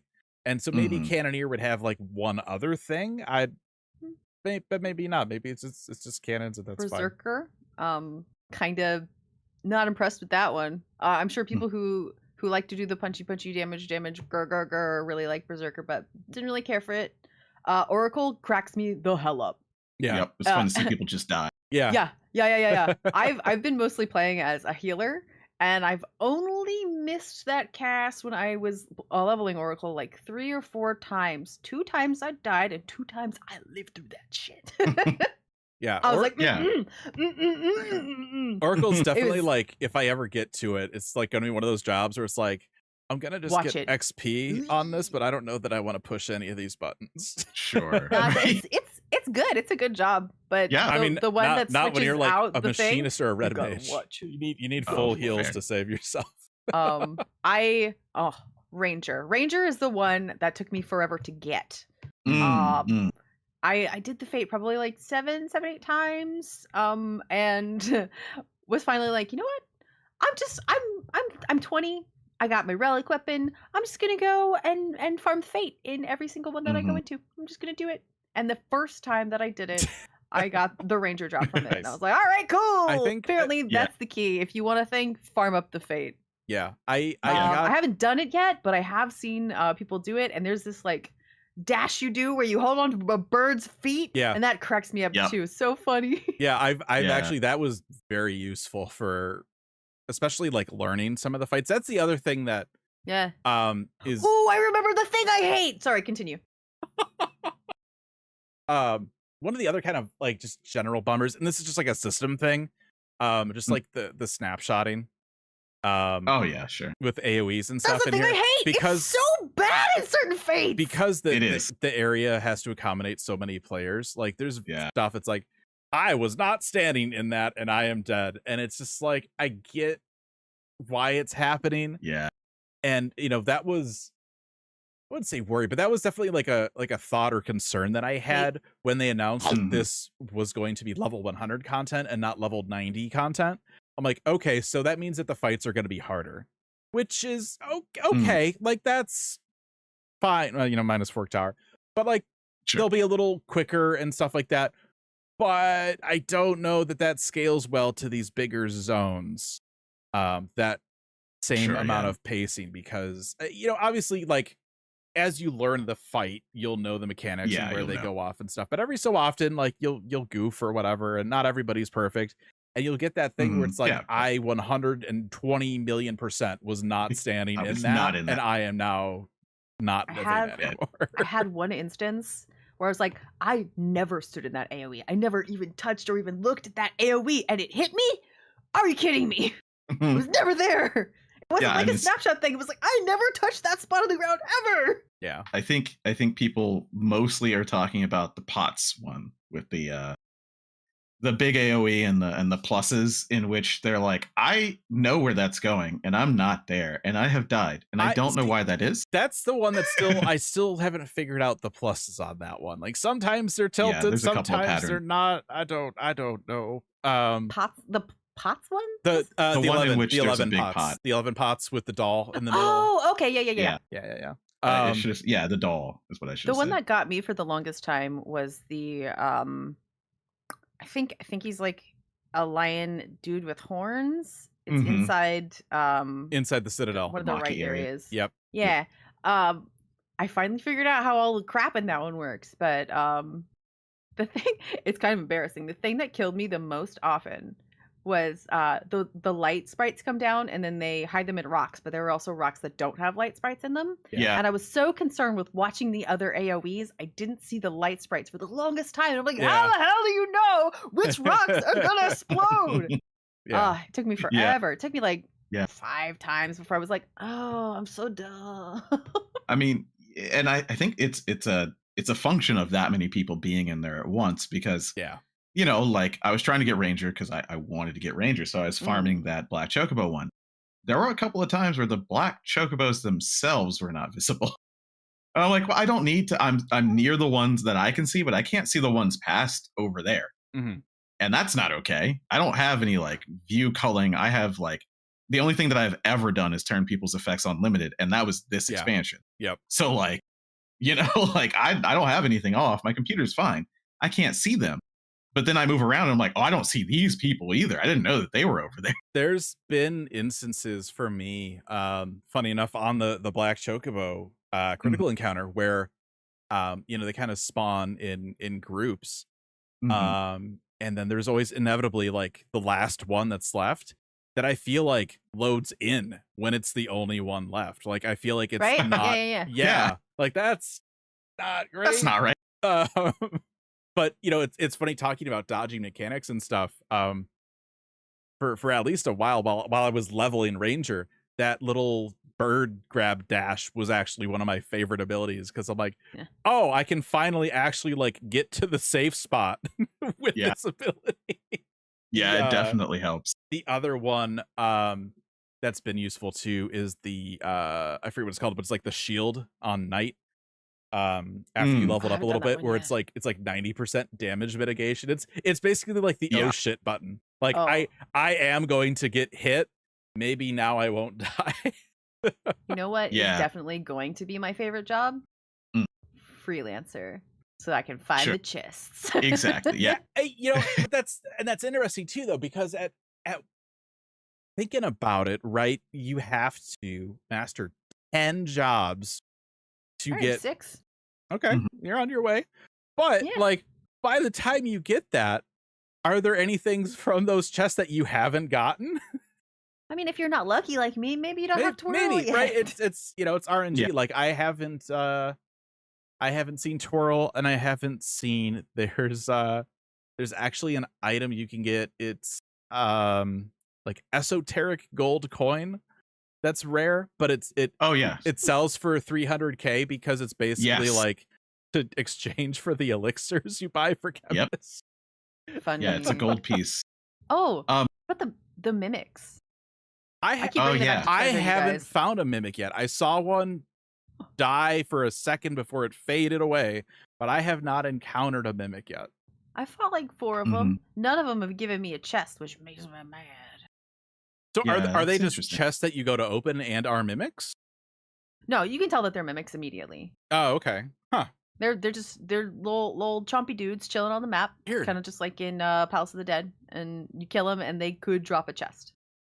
I bet the mimics are hanging out with like the whole like shopping cart of carrots that I haven't gotten yet. That's probably Could be.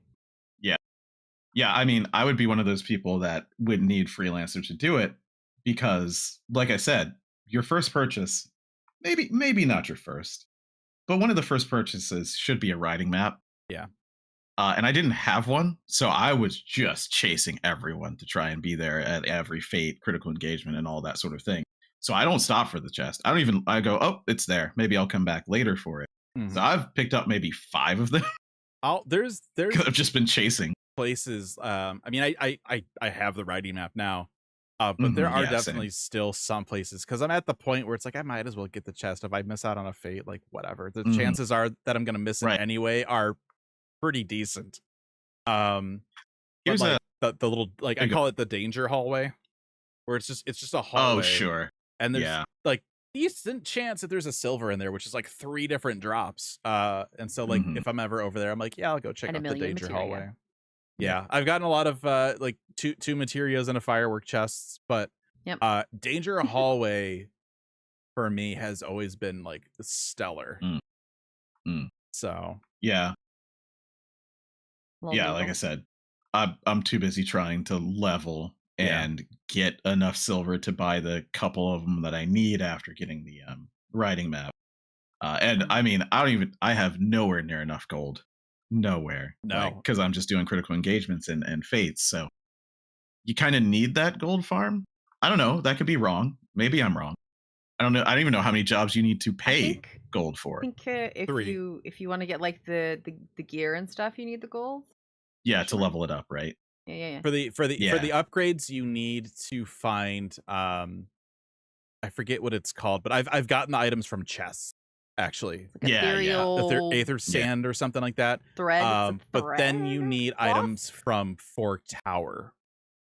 Is the second item to upgrade. So I don't. So yeah, Aether spun gold. That's it.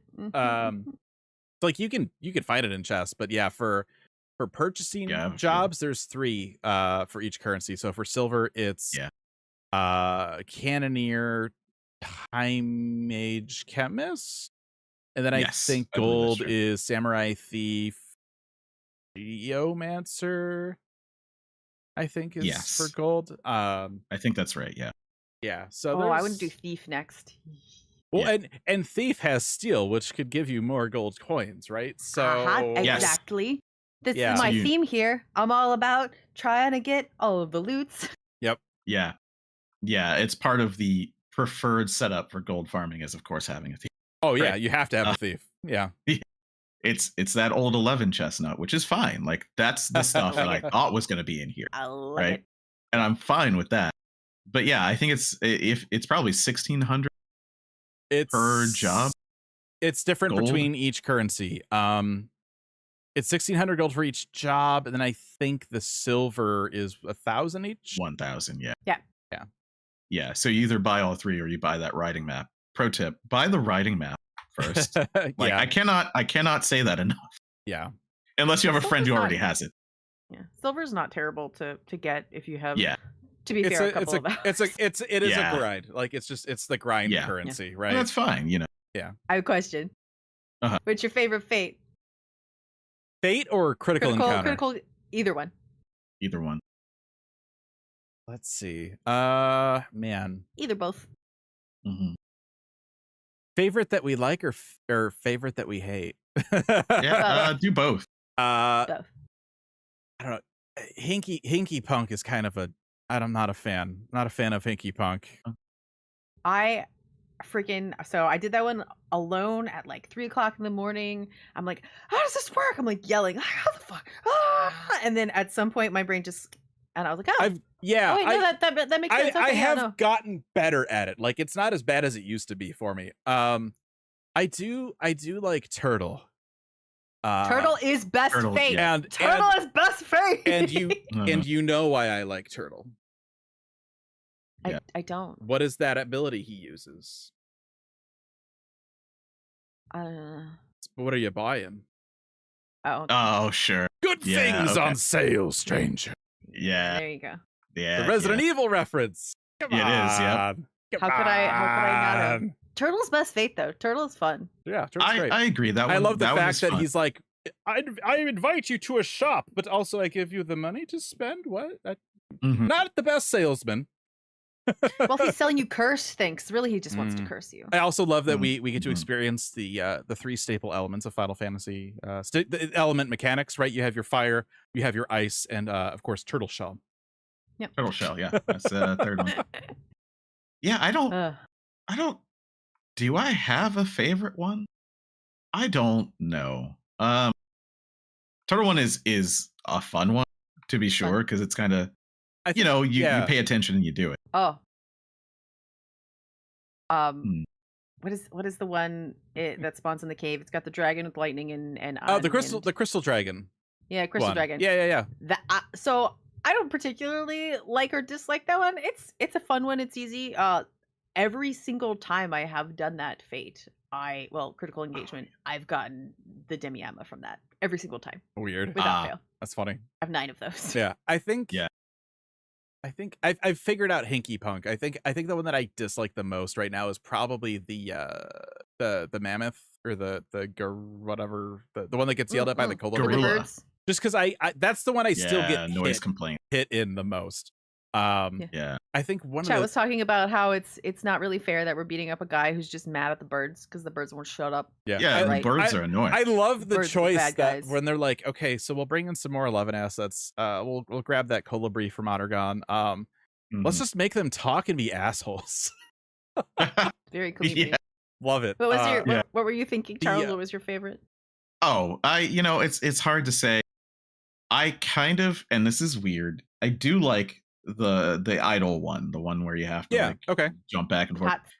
The patterns, because that's a place in which just being alive is very useful.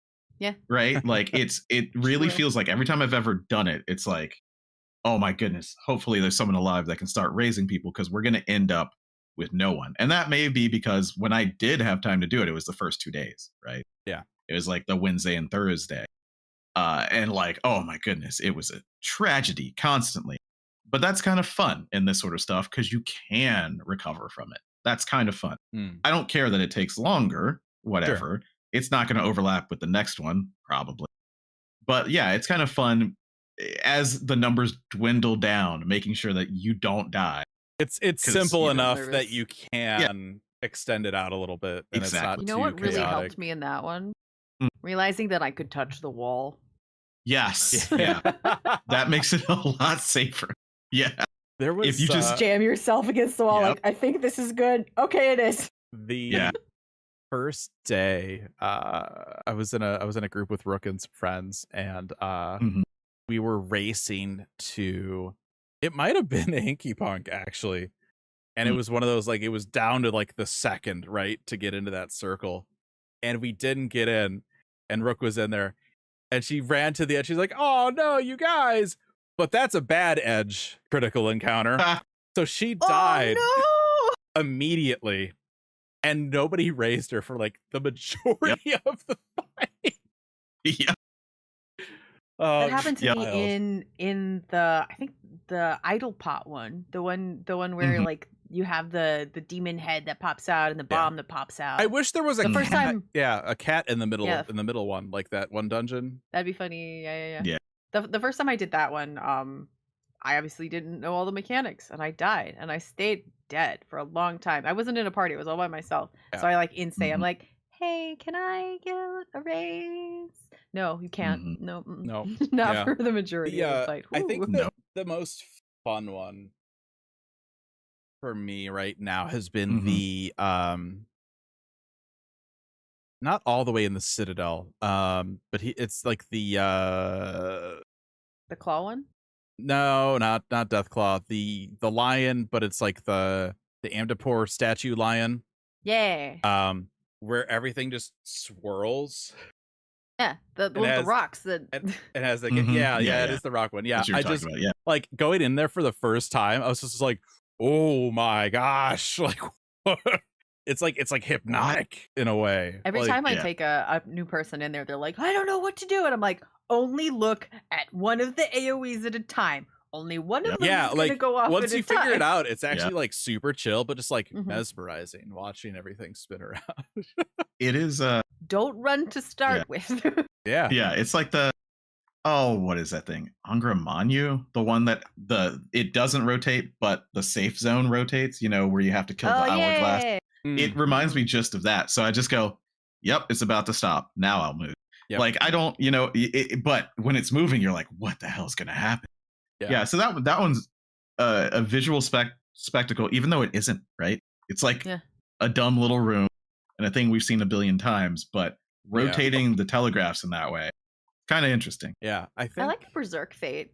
I was actually just gonna mention the Berserker. Yeah, it's a pretty simple, straightforward one, but it's just kind of fun. I think that's after the poor elephant being made fun of by the colibri. That's the other one that I still get hit in.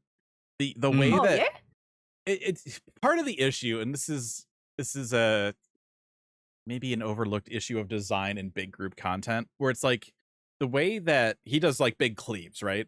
So you have to look at where he's facing, and that's not visible by his animated pose because he contorts all over the place. But what you can look at is the arrow on the hitbox. Yeah. That 40 people are standing on. Yeah. To be fair, I've heard a bit of that. The first time I did it, I was with a friend who had done it before, and he hadn't quite figured out exactly that it's always just the cleave in the front. So he's like, just go to the axe and stand under the axe. Yeah, I wish they would change something in the game, and I with how it's coded, who knows, like if this is possible. Draw the hitbox over everything else. Don't make it have a physical presence underneath people, because then you can't see it.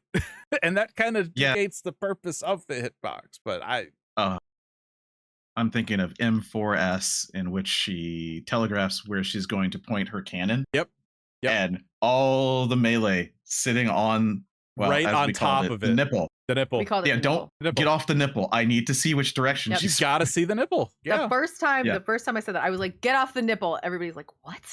And I've heard other people say it, so you're not alone. It's because those ranged people in the back definitely can't see. Can't see it at all. We have the dashes to get the hell out of the way I on move time. up. So you guys gotta move. I just move up so I can see the nipple. Yeah, no. I'm not moving. Nope. No. I'm a caster. Screw you. Yeah. I already have to move enough in these. My fights. ley lines No. are Yeah. down. I have committed. Yeah, it's I don't know. There's so much good. There is so much good, and this just isn't me trying to cover for before. The story too. We haven't even talked about the story of it. With the Tonberry that jumps out of the casket like he's Yoda. Like, yeah, exactly. Love that. I like it, but I'm waiting for more because it's so nothing right now. It is like it's interesting and there's cool stuff, but then you get there and you finish it and you're like, is that it? Yeah, it's to me what even like equally interesting as the story that they have been feeding us is just going to the areas and looking at the architecture from the eras. That's cool. Mm-hmm. It's very cool. Seeing more stuff from Nim and being like, oh, okay, so there's not just weird upside down pyramids. There's regular shaped buildings too. Yeah, it'll be. I'm so curious what we're going to get with the second area of this content, because based on what we've heard, we might end up with like multiple brand new assets for civilizations we've never seen before. Yeah, I hope so. In the second part, that is super exciting, which would be wild and insane. And gosh, I hope the art team has enough time to do that. Yeah. The first time he says 12 city states, I went, what? Oh no. Me too. I was like, one for each god, one for each god, one for each god. Yeah. Yeah. Exactly. Right. Yeah. Yeah. And we get a name drop in the lore. And it's like, oh yeah, there's like a guy that made this. I'm like, this is me. I would be the museum guy. This is You would, yes. Yeah, right? Like, really this is about me. This is my field ops. So yeah. It was amusing to get the Tonberry who was like, I don't remember things, and then immediately we get the pixie who shows up. It's like, we don't know who she belongs to, and we're just kind of like, don't we? It's like, come on now. We ain't done. Clearly, it's a familiar from a Maki scholar. I mean, that wasn't like I know they're from Nimian. That was the joke. Yeah, yeah. But it's just, I don't know. Like, there's so much that they could do, and like we're talking about these jobs, and I'm very interested because we have mastered these. Yeah, there's going to be a whole new set. Yep. There's even going to be like I think one more. They're gonna shoehorn in before like the next big update. Yeah, I think that's true. Yeah, they said that they're gonna add more in 7.3. I think. Really curious how they add that. Is it a fate drop? Is it silver? Is it gold? Is it the currency from the tower? Oh, heaven forfend! Right, please, like no. Oh gosh, we don't know. I mean, if they do some work to make Fork Tower a little bit less fraught, let's just say that, then maybe, sure, because I'd like to do it, but I know that I would be a detriment right now. Yeah, and that's why I don't do it. That's just me. That's just how I think about it. I think too, right? Like you can still have.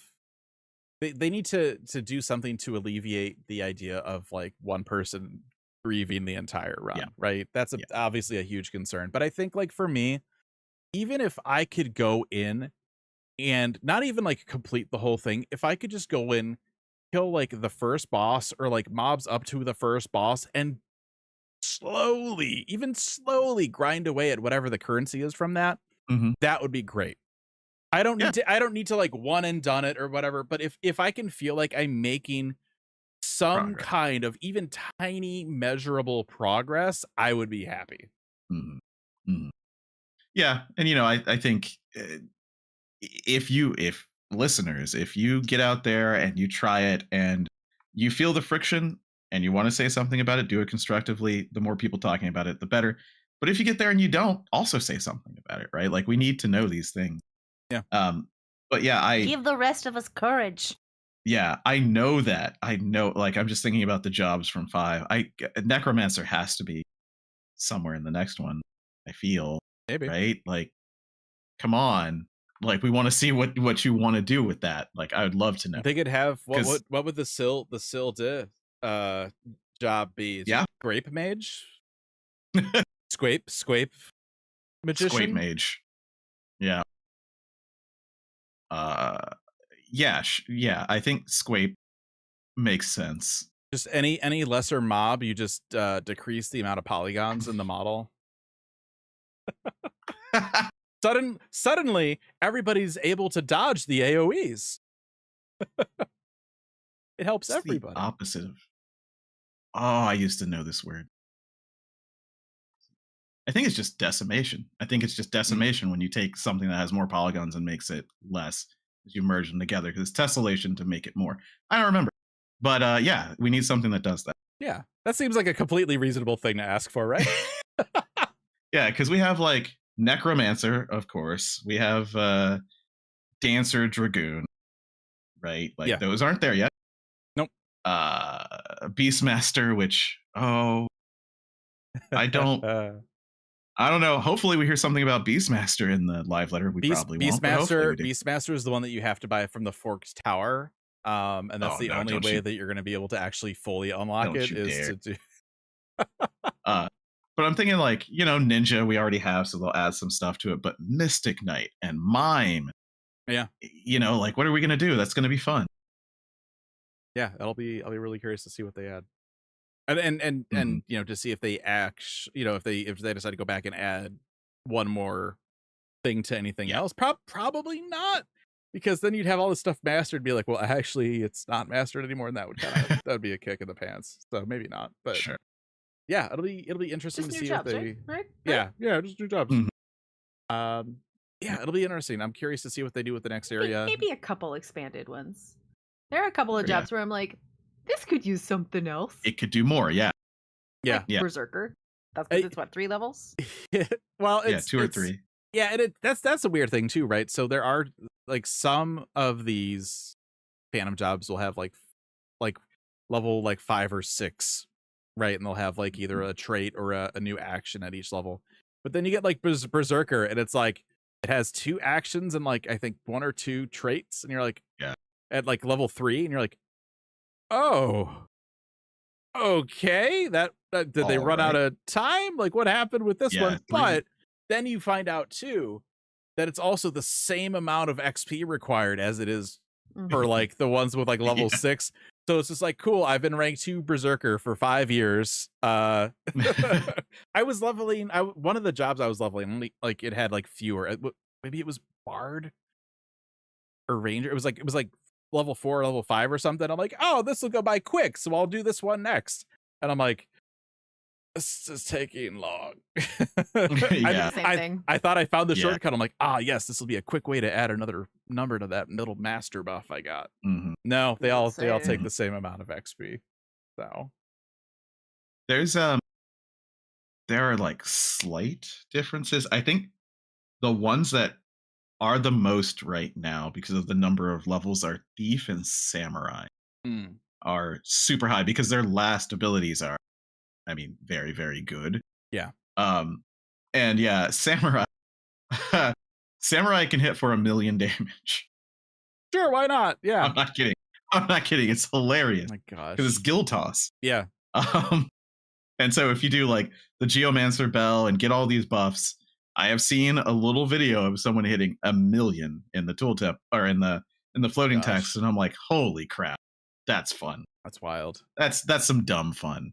That's what I want these to be. Right. This whole area should be dumb fun. So quickly. Yeah. Yeah.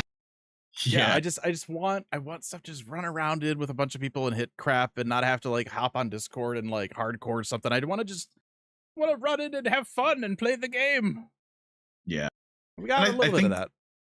I think they're going to hear that, right? Especially as we continue to talk about it. So hopefully we'll see a change. But yeah, I don't know.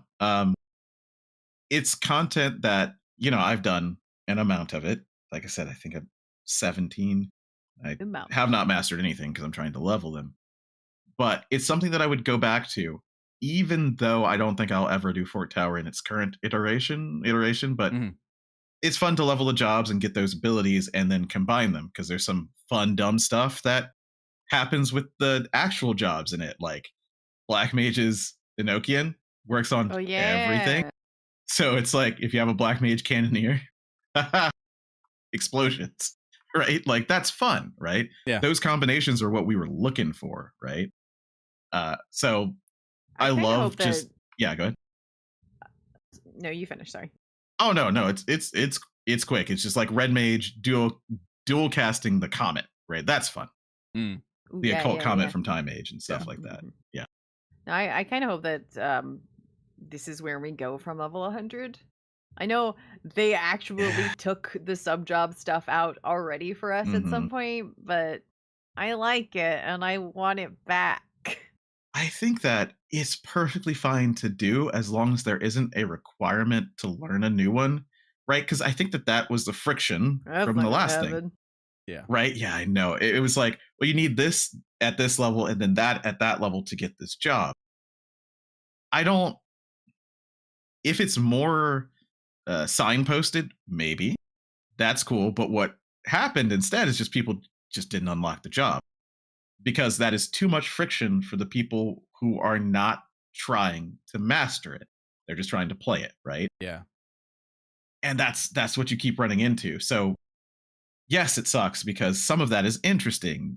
This plus that equals this. That makes sense. And then you can share this, but it's just the way, if it is a requirement to unlock other ones that are necessary, that could be a problem. Just could be. I don't like to say that, but it could be. But do I hope? Yeah, absolutely. I hope that this is a test bed for that sort of thing. And, you can, this is just me spitballing, but 8.0 could be job identity, which is something we heard, but they never, ever said anything about in a actual thing. Yeah. Only in one interview, right? Once again, communication. Yep. But if that's what they're going for, pare down the abilities of the jobs to the cool stuff that we want to do. Yeah. And that's going to cause a lot of people to be upset, and I get that.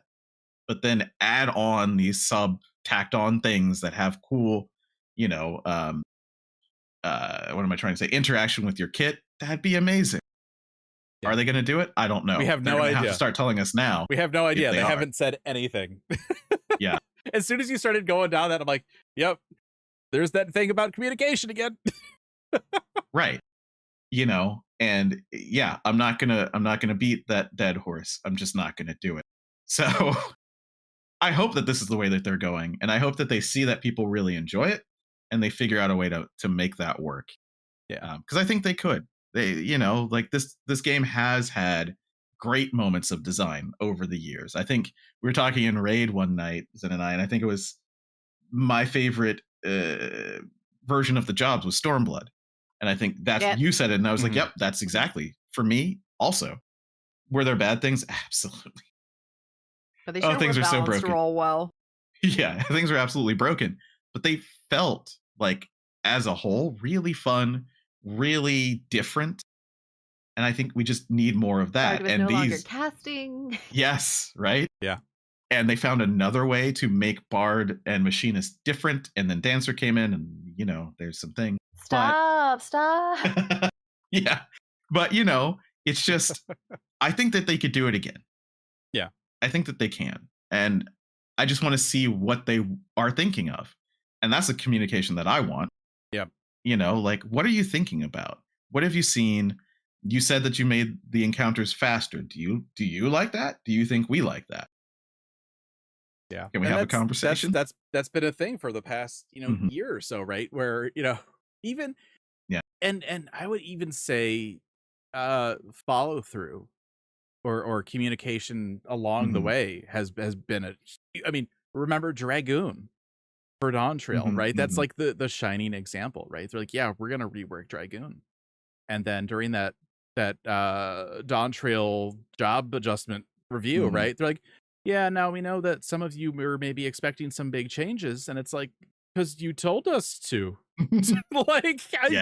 Yes, we were, because you told us to expect big changes. And so communication, and then Yoshida talking about battle and stuff, and jobs at 8.0, and it's like, we know they're just changing, but they not even like a hint of like what he's envisioning, and it leaves room for doubt. Like, does he even know what it's going to? They want to change it, but do they have any idea how they want to do that at this point in time when he's saying these things? And we don't know.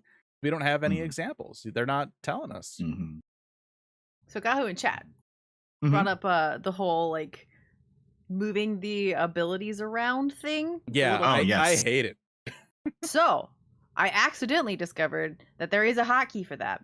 Yeah.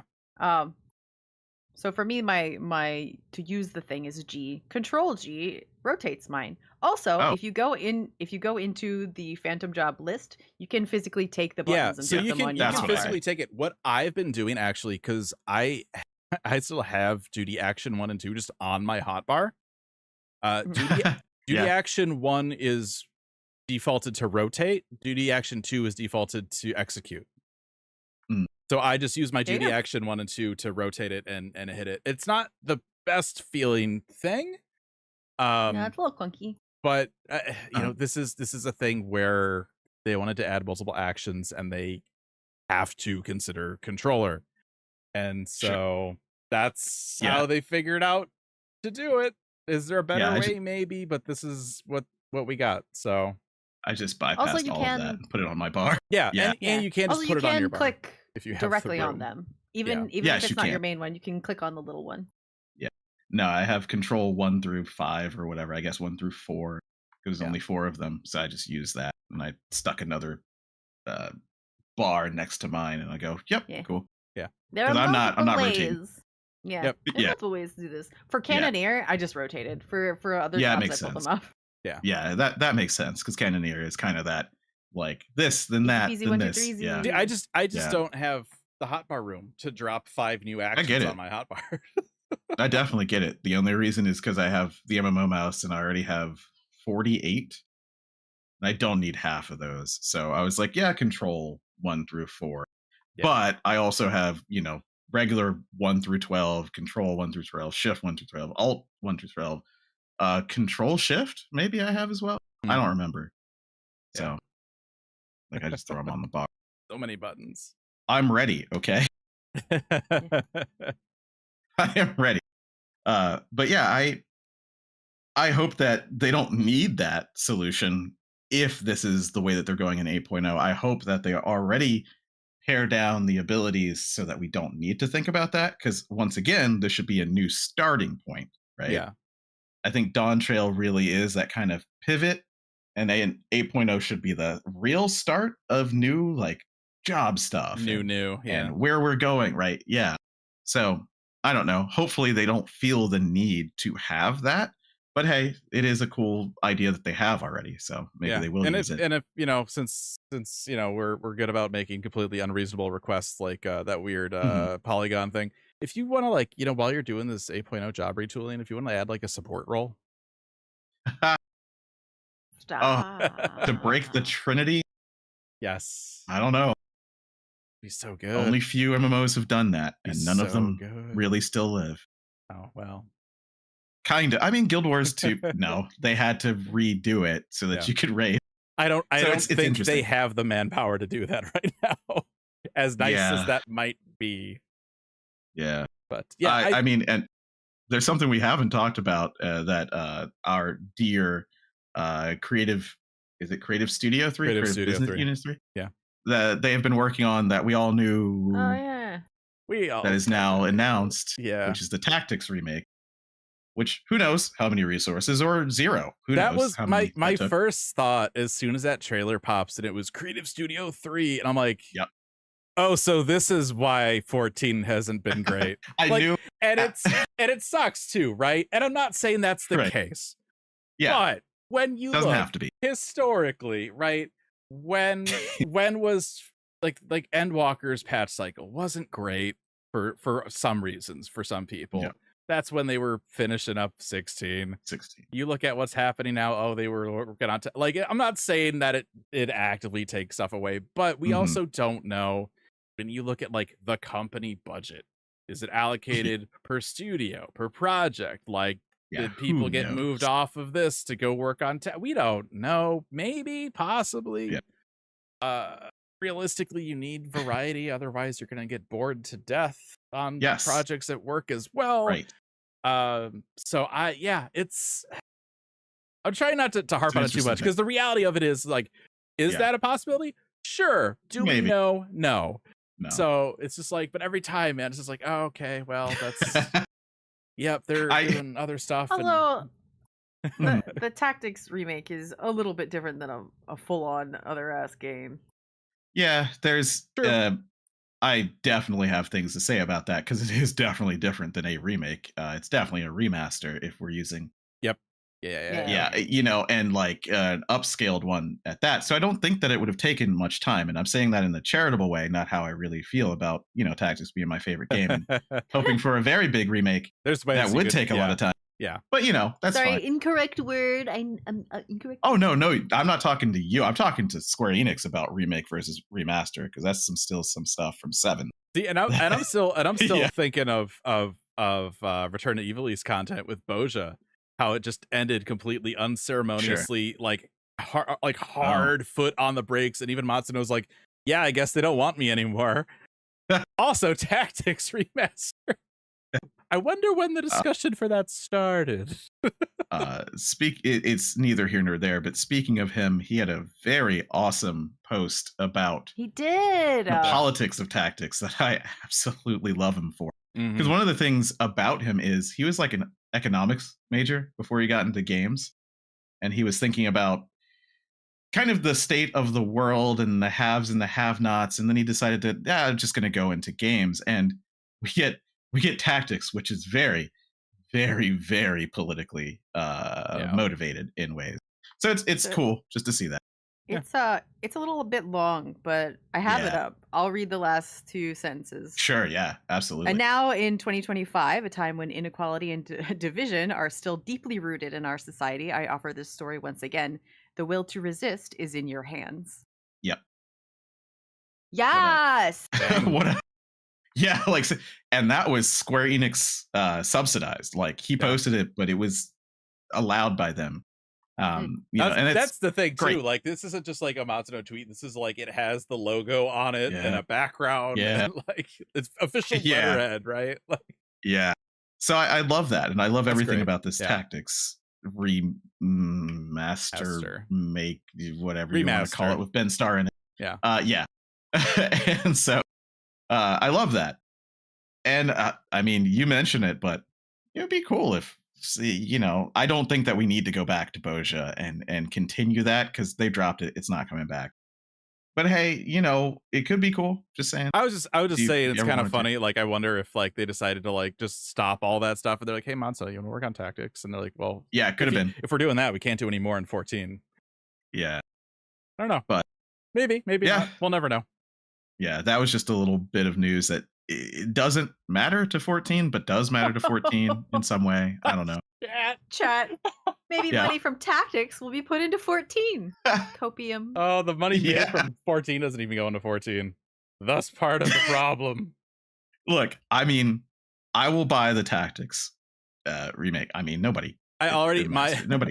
My wife, as soon as she saw the collector's edition had 3 plush chocobos, she's like, "You need to buy this." That's it, right? That's it. Yeah. Like multiple times, like that same hour. Is it up yet? Have you bought any of my chocobos yet? It's a great one. I have basically that figure, or else I would do it. When the Ramza, Delita, and Agrius ones came out, their Bring Arts. I kind of wish it just was the Bring Arts figure. Yeah, exactly. Right? It's honestly, it's probably the same 3D sculpt. Probably is. It probably is. It looks very similar. Yeah. You're like, I don't know. Probably is. It probably is. I don't know. Yeah. But yeah, so I don't know. I hope, because it is the studio that makes 14, that if it does well, some sort of something will come back to them. Whether that's, hey, you did a great job, here's some monetary stuff, or hey, your division has continually been the best thing that we do. Maybe we'll, make sure that you have more people. I don't know. I don't work there. Yeah, knows, right. That's the worst part about all of this. It's just like, this is what we're seeing from the outside. Mm-hmm. We can guess at what's happening, but we don't know. No idea. And anybody who says they do know is wrong, unless they work there. So, hey, if anybody works at CS3 and wants to send me an email, I'm not touching that one. Yeah, can we talk about it? Can we talk about it? The amount of times that I've been, and I don't know that I could do it, but the amount of times that I'm like, I'm an engineer. Should I just become fluent in Japanese and just shoot my shot? Easy, yeah. Right? Because they're always looking for people. Go fix 14 for us, Aldi, no? Oh, I'm not saying that I could do that. No way. You have to leave the but podcast. yeah, that is very true, though. Probably, most likely. But it's just those things, because they've mentioned in most live letters in the last couple of years that, hey, remember, we're recruiting. Hey, remember, if you want to work, we have some jobs. It does feel that way, but we can't know. I don't. Right? I'd also ask, like, is that like because new positions are opening or because people are leaving? Because yeah, I don't know. From the inside of some very long running franchises that I have worked on, oh yeah, people Nightmare are like, it's been 6 years, I want to leave. It is. Yeah, I actually had a friend that I went to like preschool. This is like way back. You remember that game Limbo? Oh yeah. So it wasn't Limbo, but like the indie game he worked on was like second place after Limbo, like that year when that stuff was coming out. And he actually went to work at Naughty Dog. Like he worked on multiplayer for Last of Us. Hated it. Yeah. He was there like a year and then bounced because it was just the environment and everything was not and for them. Yeah. In a live service game that has patches on an extremely strict timeline that they don't want to slip, that can be tough to deal with. And so people could go, why am I doing this? I could go anywhere else. Or I can move on to another project. They move over to the Tactics remaster, right? Like we were saying, like you need to have paths to do that, right? As nice and convenient as it would be to just be like, okay, CS3 is now just MMO Studio 1. Yeah. All they work on is the MMO that makes the company the most money. Yeah. But you gotta be like, it's like doing this podcast and covering this game so much, right? Naturally, there are lulls where it's like, man, I'd like to do something else right now. Like, it's just that's just how it is, right? We want to do different things. So yeah. How am I supposed to do Fork Tower and Marvel Rivals? Yeah, good luck with that one. Especially, I have an idea. So you zone in. You do have to move your mouse every like 10 minutes, or you'll get kicked out. Just wait for a pug group to shout, and while you're waiting for that, play Marvel Rivals. I would never. Yeah, just be the extra person in there, stay in there. Yeah. After my small rant earlier, I would never. Yeah. It's, I don't know. It's MMOs. They are the place in which people collide the most of so many different experiences, right? Like we were talking about this earlier. Talk to your friends that you like to let them know that you like them, because it seems like, especially nowadays, in a game in which you have to spend time on something. I've been in PF more than I've ever been in, and let me tell you, some people are very upset from Go, right? Because they're like, I have done this for 4 hours and I can't get past, dance 1 in M5S. And they're coming in hot, right? Like, the more you could help diffuse those situations, the better. So I mean, there's so many avenues into this game. Obviously, like, we've talked about how maybe midcore hasn't gotten as much love. Sure. But there's, they've definitely been taking directions, right? They've definitely been working the low end and the high end, right? Trust, right? Even though they're caught up with MSQ Trust, they're like, well, we're still going to do like the side dungeons for whatever reason. That's the thing they decided to do. But then you have, the high end where it's like, okay, we're also doing, chaotic now and ultimate and this stuff. And then there's like the people in the middle that just want to like log in and play a game. And like we did get some of that with Occult Crescent, right? I'm not saying the whole thing is bad and it's all a wash, but like to have that grind, to level the stuff up, and then to like have the thing to take that into not be great to get into, it's a little rough. So who knows? Like, remember when like we had feedback for Eureka, that first zone, everyone's like, okay, well, XYZ, and they're like, okay, well, we hear your feedback. We are going to implement it. Right. But it's not in the next zone. It's the zone after that, because things take time. Like, this other zone's already done. And so with only 2 zones for Occult Crescent. Yeah. maybe this is just like we'll get you in the 8.x field ops at this point with we don't know. We don't know. Who knows? I would be very happily surprised if they even come back and just be like, yeah, we'll just we'll keep the cipher thing. We'll add basically like the mech window from Cosmic Exploration, and it pops. Anyone can join. Maybe like a savage option or an outside join option with pre-mades or something. If they can do any of that within 7.3, I will be blown away. Yeah, I'm not expecting them to. I don't know if they have the resources to pull that off with everything that they're taking out. They're taking under right now. But I'm not saying boycott Fork Tower, because do it if you want. I'd go in if I could easily. But also, if enough people don't do it, they are going to have to look at that. Yeah, the feedback is kind of there immediately. They don't have to go look for it. Yeah, they're like, right? Oh, no one is doing this content we spent all this time on. Why? Well, and it's rough too. I mean, you look at like Cosmic Exploration, right? Like even like right before this patch dropped, right, where people were like, oh, let's go do the new thing. Like Cosmic Exploration was empty. Like people went hard on it for like a few weeks, and then that's it. Like it's just and that's just it's the nature of the content. The people that are really hardcore about it are going to go in and do it, and then other people will come in and go as they please over time, and it's just the nature of the beast. So do we forget anything?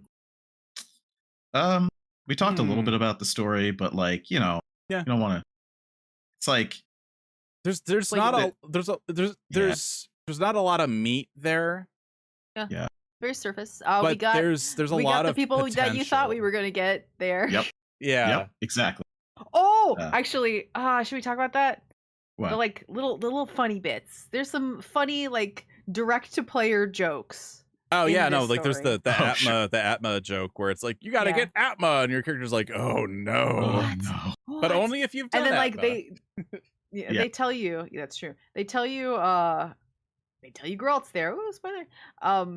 And you're just like, ugh, why? Yuckity, yuck. And then you go over and he does the same to you. He's like, oh, sick of you. And no, you're not sick of me. I'm sick of you. Yeah. This is your fault, you drunkard. Yeah. I just there's a funny bit. It's just like, you're dealing with like this adventurer guy, you're on the ship, and it's basically there's like this general consensus of like, but why is the rum gone? Because this guy is here. Well, it's that guy. Because that guy. He's back. I also love the on the boat going over to the Phantom Island or to the Crescent, where it's like the guy's like, yeah, man, like, we were gonna go sail east and try and find like this thing, but we actually found Tural and stuff. I'm like, wow, I've heard that before somewhere, where somebody funded an exploration and went one way thinking they'd hit something else. That's why all the people on the island are dead. Yeah. Yeah. Gosh. Yeah, it's interesting. I think there's a lot of interesting potential for the story. Obviously, like you have to start it somewhere, right? That's always like the worst part about a story. It's like, well, it's got to start from something. But like I'm so curious what part 2 is going to be like, because I mean, we have like 5 city-states represented on the map right now. So in theory, there's like I think even more. I don't know if there's anything represented in Tower specifically. 6. So the other, so we got half of them. We got half. But the thing is, we haven't like seen the other 5? No, we don't even know what those are. We actually, I do not believe the civilization for Azema is there at all. Yeah, we've I don't seen some think of those so. buildings. Yeah, I don't think so. Yeah. There's that one little bit of rock face in the island for that. Yeah. So it'll be like, I'm so curious. There's also what they'll do. the like Colosseum-esque thing up in what's it called? The clouds, the floating islands. Turning Mist.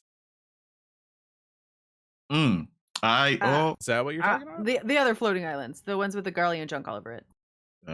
Azizla or not Garlean, the Azizla.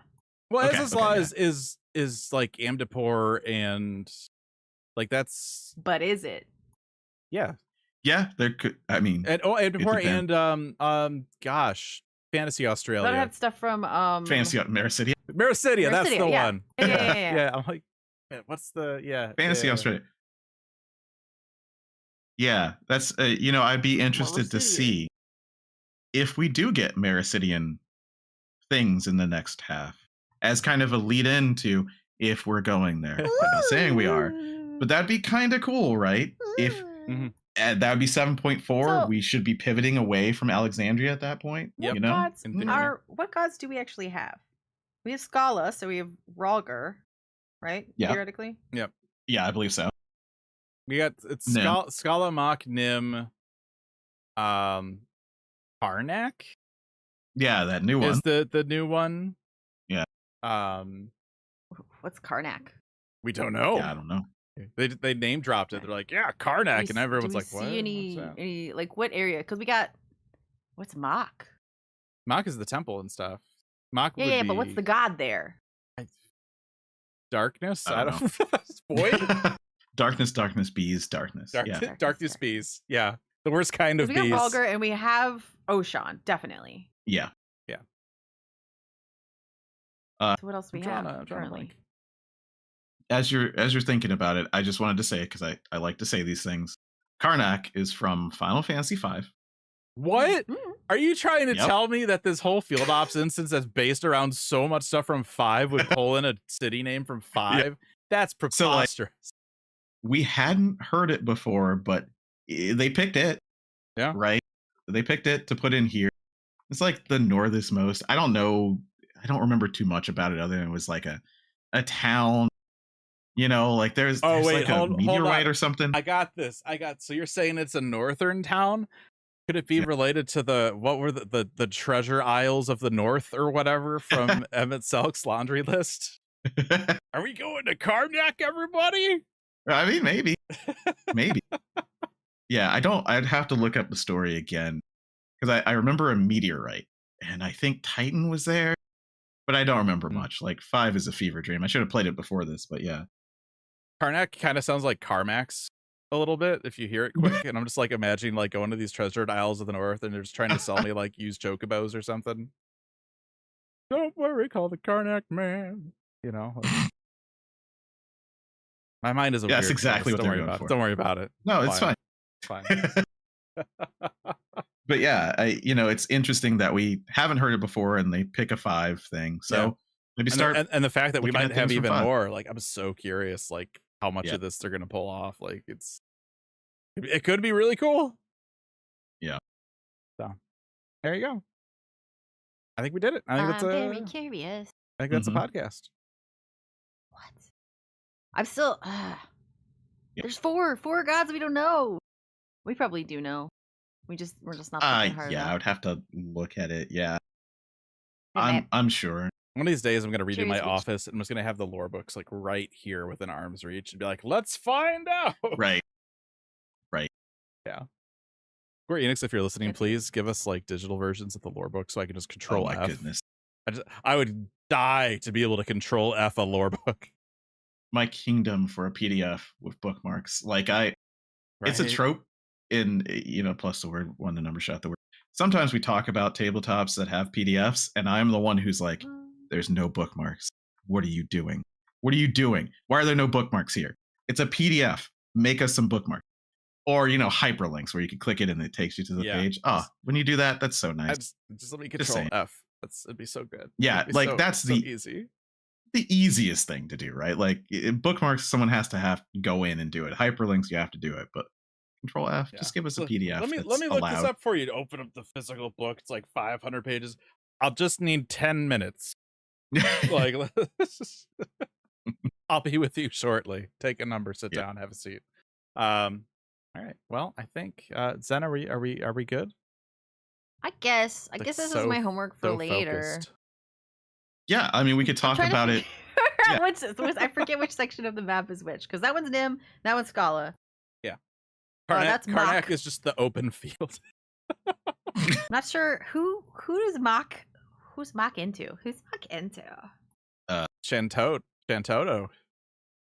Or Shatoto. They forgot they don't have the end. Nothal? Maybe. I don't know. I don't Yeah, I don't know. Just actually 11's Shantoto. Stop. Hey, she's Just been over here literally. once. Yeah. Just saying, she's been over here once. It was Believe you. Diablos, but Diablos is just like a void dude. He's not like Yeah. Yeah. I don't know. Anyway, we'll figure it out. We'll get back to you. It's Zen's homework for next time. So next week, speaking of Black Mages, I guess next week we're gonna talk about the Magic the Gathering Final Fantasy collab. We are going to live on the stream open up the Scions and Spellcraft 14 Commander deck. We're gonna go through it. We'll check it out. We got one of Zen's friends will be joining us for that. Mm-hmm. Big Magic. Big Plays Magic. Yeah. A lot. I don't know what this is. This is like at the beginning of each end step, if a player draws, I don't know what any of this is. An alien language to me. We'll have a translator. Yeah. You know, like when we get Moose on to talk about lore because he's definitely into it, and we'll get our friend here to talk about Magic because he knows what those mean. I have so many cardboards ordered. I don't know. They look nice. Yeah, we'll talk about that. Look at the 14 deck. That's next week. So until then, if you want to find me on the internet for some strange reason, I don't know why you would, you can find me on Blue Sky and Twitch at Ralphdurg, RFLDRG, and on YouTube, RalphdurgX.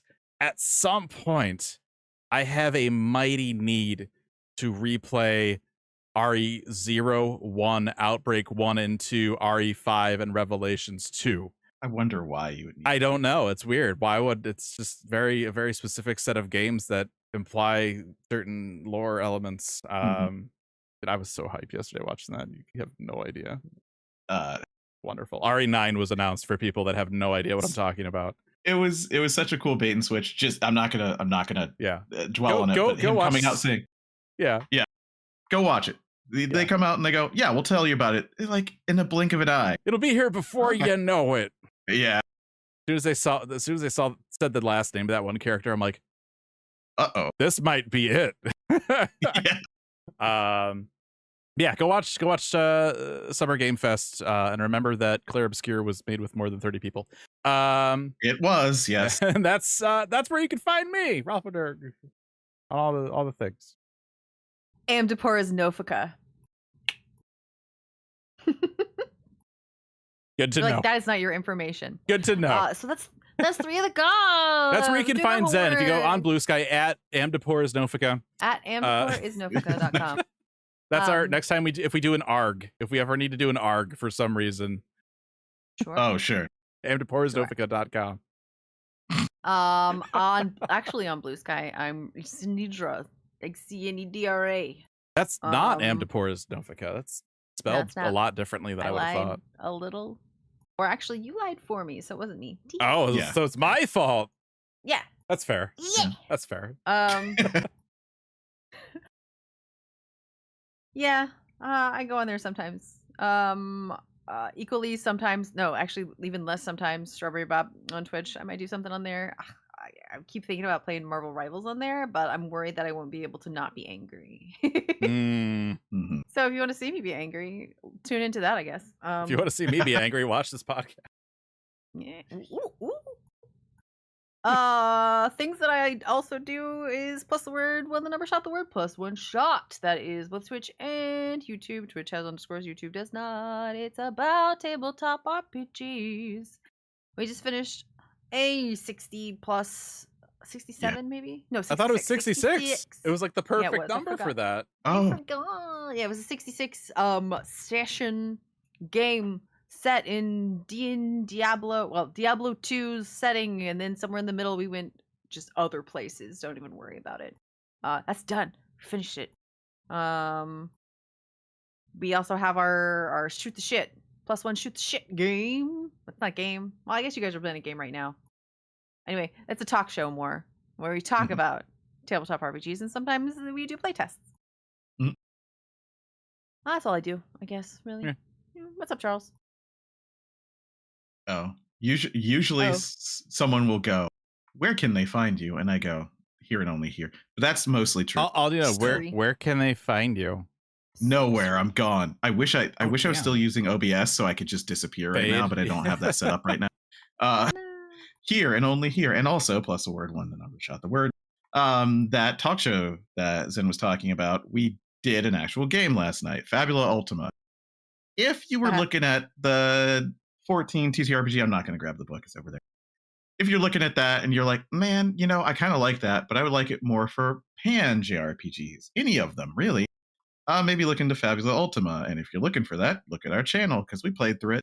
And we'll do more. We're going to have a few less games right now because the person who's DMing one of them and in another one is going to be gone for a little bit. So we'll probably be doing a lot more talk stuff. But yeah, that's basically it for me. Right. Mach is Ulfic. It's 4-6, almost done. I just can't remember what the other civilizations are. Mm-hmm. Scala. Yep. Got Scala. Karnak, we just won't know. I don't think. I don't even know what that is. Who knows? Anyway, if you want, you can email us at the show, Aetheryte Radio, Gamerscape.com. You can find us on X and Blue Sky, Aetheryte Radio. Blue Sky is aetheryteradio.gamerscape.com. So you have one of those fancy URL names. Because we can do that. So we did. And then you can find us as Gamerscape, X, Blue Sky, Facebook, Twitch, YouTube, and Discord, discord.gg/Gamerscape. If you want to support what we do here, there are 1,000 ways to do that, by which I mean like 4. Which subscriptions, if you have Prime that you're not using, you can throw that at us to help support the channel. YouTube memberships, we have Gamer Escape Plus, which lets you view our website, including our Final Fantasy XIV wiki, without any ads. And of course, now we have our Patreon as well, where we will give you a week early access to our Dungeon Disaster videos. The one for May is now available, where we went into Alamigo. So I died really quick at the end to Xenos, and I am ashamed of myself. So if you want to see that, that is available for everyone on YouTube now. If you want early access, you can join our Patreon for that. And as a patron, you also will get your name into the credits of all of our content. So as we end the show here, you're going to see that. So thank you, everybody, for supporting us. Thank you for tuning in. Thank you for watching. And next week, we're going to open some cards. We'll see you then. Magic. Karnak is no foe!